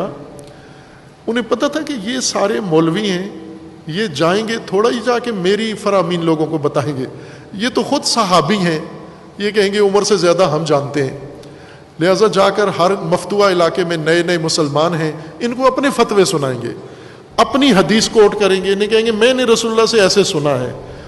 ظاہر 10 صحابی گئے، 10 حدیثیں، ایک صحابی اپنی مرضی کی سنا رہا ہے، دوسرا اپنی مرضی کی، تو لوگ تو منتشر ہو جائیں گے. جیسے ابھی پاکستان میں ہے، ہر مولوی ممبر پہ آتا ہے کوئی اور بات کر دیتا ہے، دوسرا آتا ہے کوئی اور بات کر دیتا ہے، تیسرا مفتی کوئی اور بات کر دیتا ہے. آزادی تو ہے ان کو، لیکن اس آزادی کا نتیجہ کیا نکل رہا ہے؟ فرقہ تفرقہ، مذہبی اناد. یا آپ مثلا شیعہ میں دیکھیں، تشیع میں دیکھیں، ابھی حکومت اسلامی قائم ہے، ولی فقی کی حکومت قائم ہے، لیکن مجتہدین کو آزادی ہے، مجتہد بن کر فتویٰ بھی دے سکتے ہیں. وہ ان کی مرضی ہے اور دیتے ہیں. اور سارا تشیع تقسیم ہو گیا، 4 اس کے مقلد، 2 اس کے مقلد، 6 اس کے مقلد، یہ علاقہ اس کا مقلد، وہ علاقہ اس کا مقلد. اگر ان کو کہو کل عید ہے، وہ کہتے ہیں ہمارے مرجع کی عید نہیں ہے. یہ نقصان ہے. خلیفہ نے اس سے بچا لیا. اگر خلیفہ کے زمانے میں عید تھی تو ایک ہی دن عید ہوتی تھی. کیوں؟ کہ مولویوں کو اجازت نہیں تھی باہر جانے کی. فقط خلیفہ کے نامزد لوگ جا سکتے تھے، باقی کسی کو اجازت نہیں تھی. سرکاری بات صرف چلے گی، اجتہادی بات نہیں چلے گی. لہٰذا انہوں نے کنٹرول کیا. حدیث نہیں بیان کر سکتے، اور شہر سے باہر نہیں جا سکتے. صرف انہی کو اجازت ہوتی تھی جنہیں کہیں کی ذمہ داری دی جاتی اور ان کے اوپر کنٹرول ہوتا تھا, اور پیچھے کوڑا انہیں پتہ ہوتا تھا کہ واپسی بھی ہوگی, جواب دہ بھی ہونا ہے ہمیں یہاں پر. خوب یہ ان کی اقتصادی مالیاتی نظام تھا. یہاں سے طبقاتیت پیدا ہوئی مسلمانوں کے اندر جو پہلے نہیں تھی. رسول اللہ کے زمانے میں طبقاتیت نہیں تھی, اشرافی طبقہ نہیں تھا, کمزور اور ضعیف نہیں تھے, سب ایک درجے کے ہوتے تھے.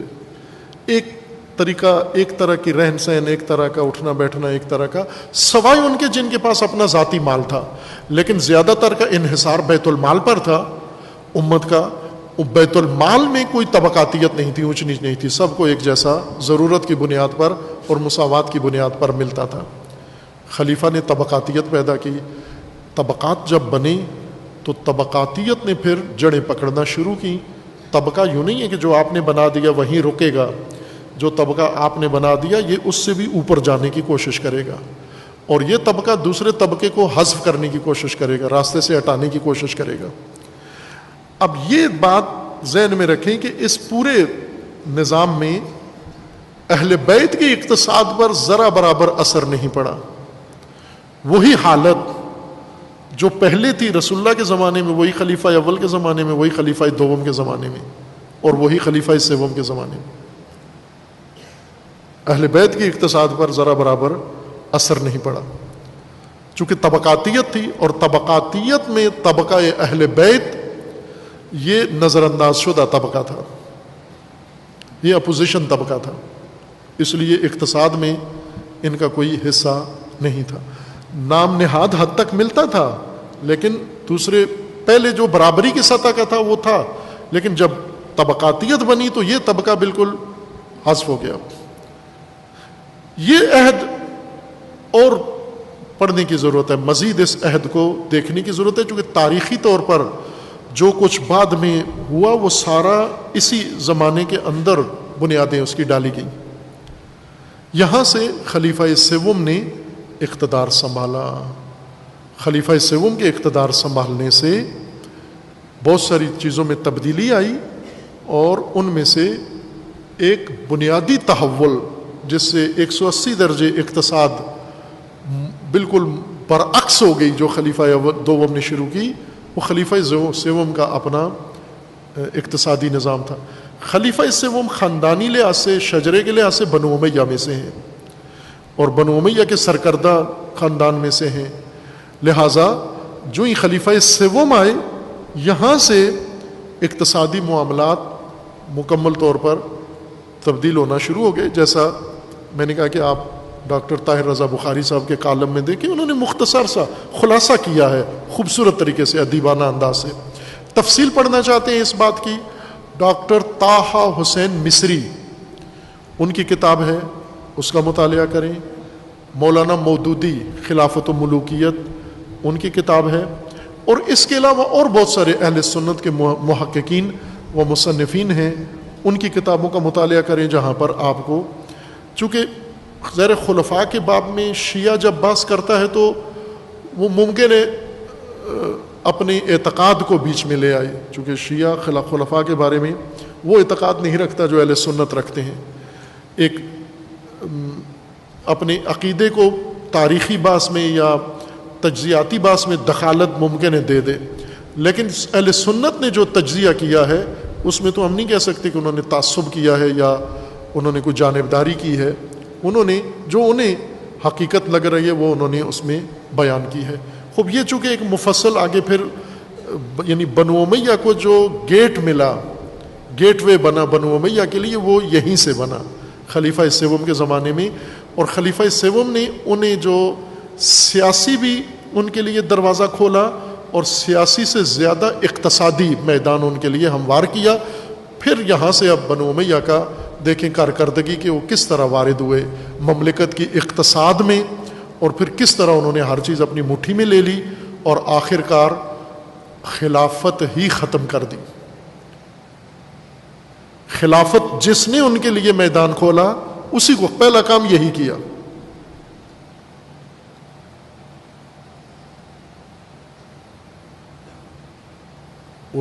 سانپ کہتے ہیں نا کہ سپیرا ہمیشہ سانپ سے ہی ڈستا ہے، جس کو دودھ پلاتا ہے پالتا ہے.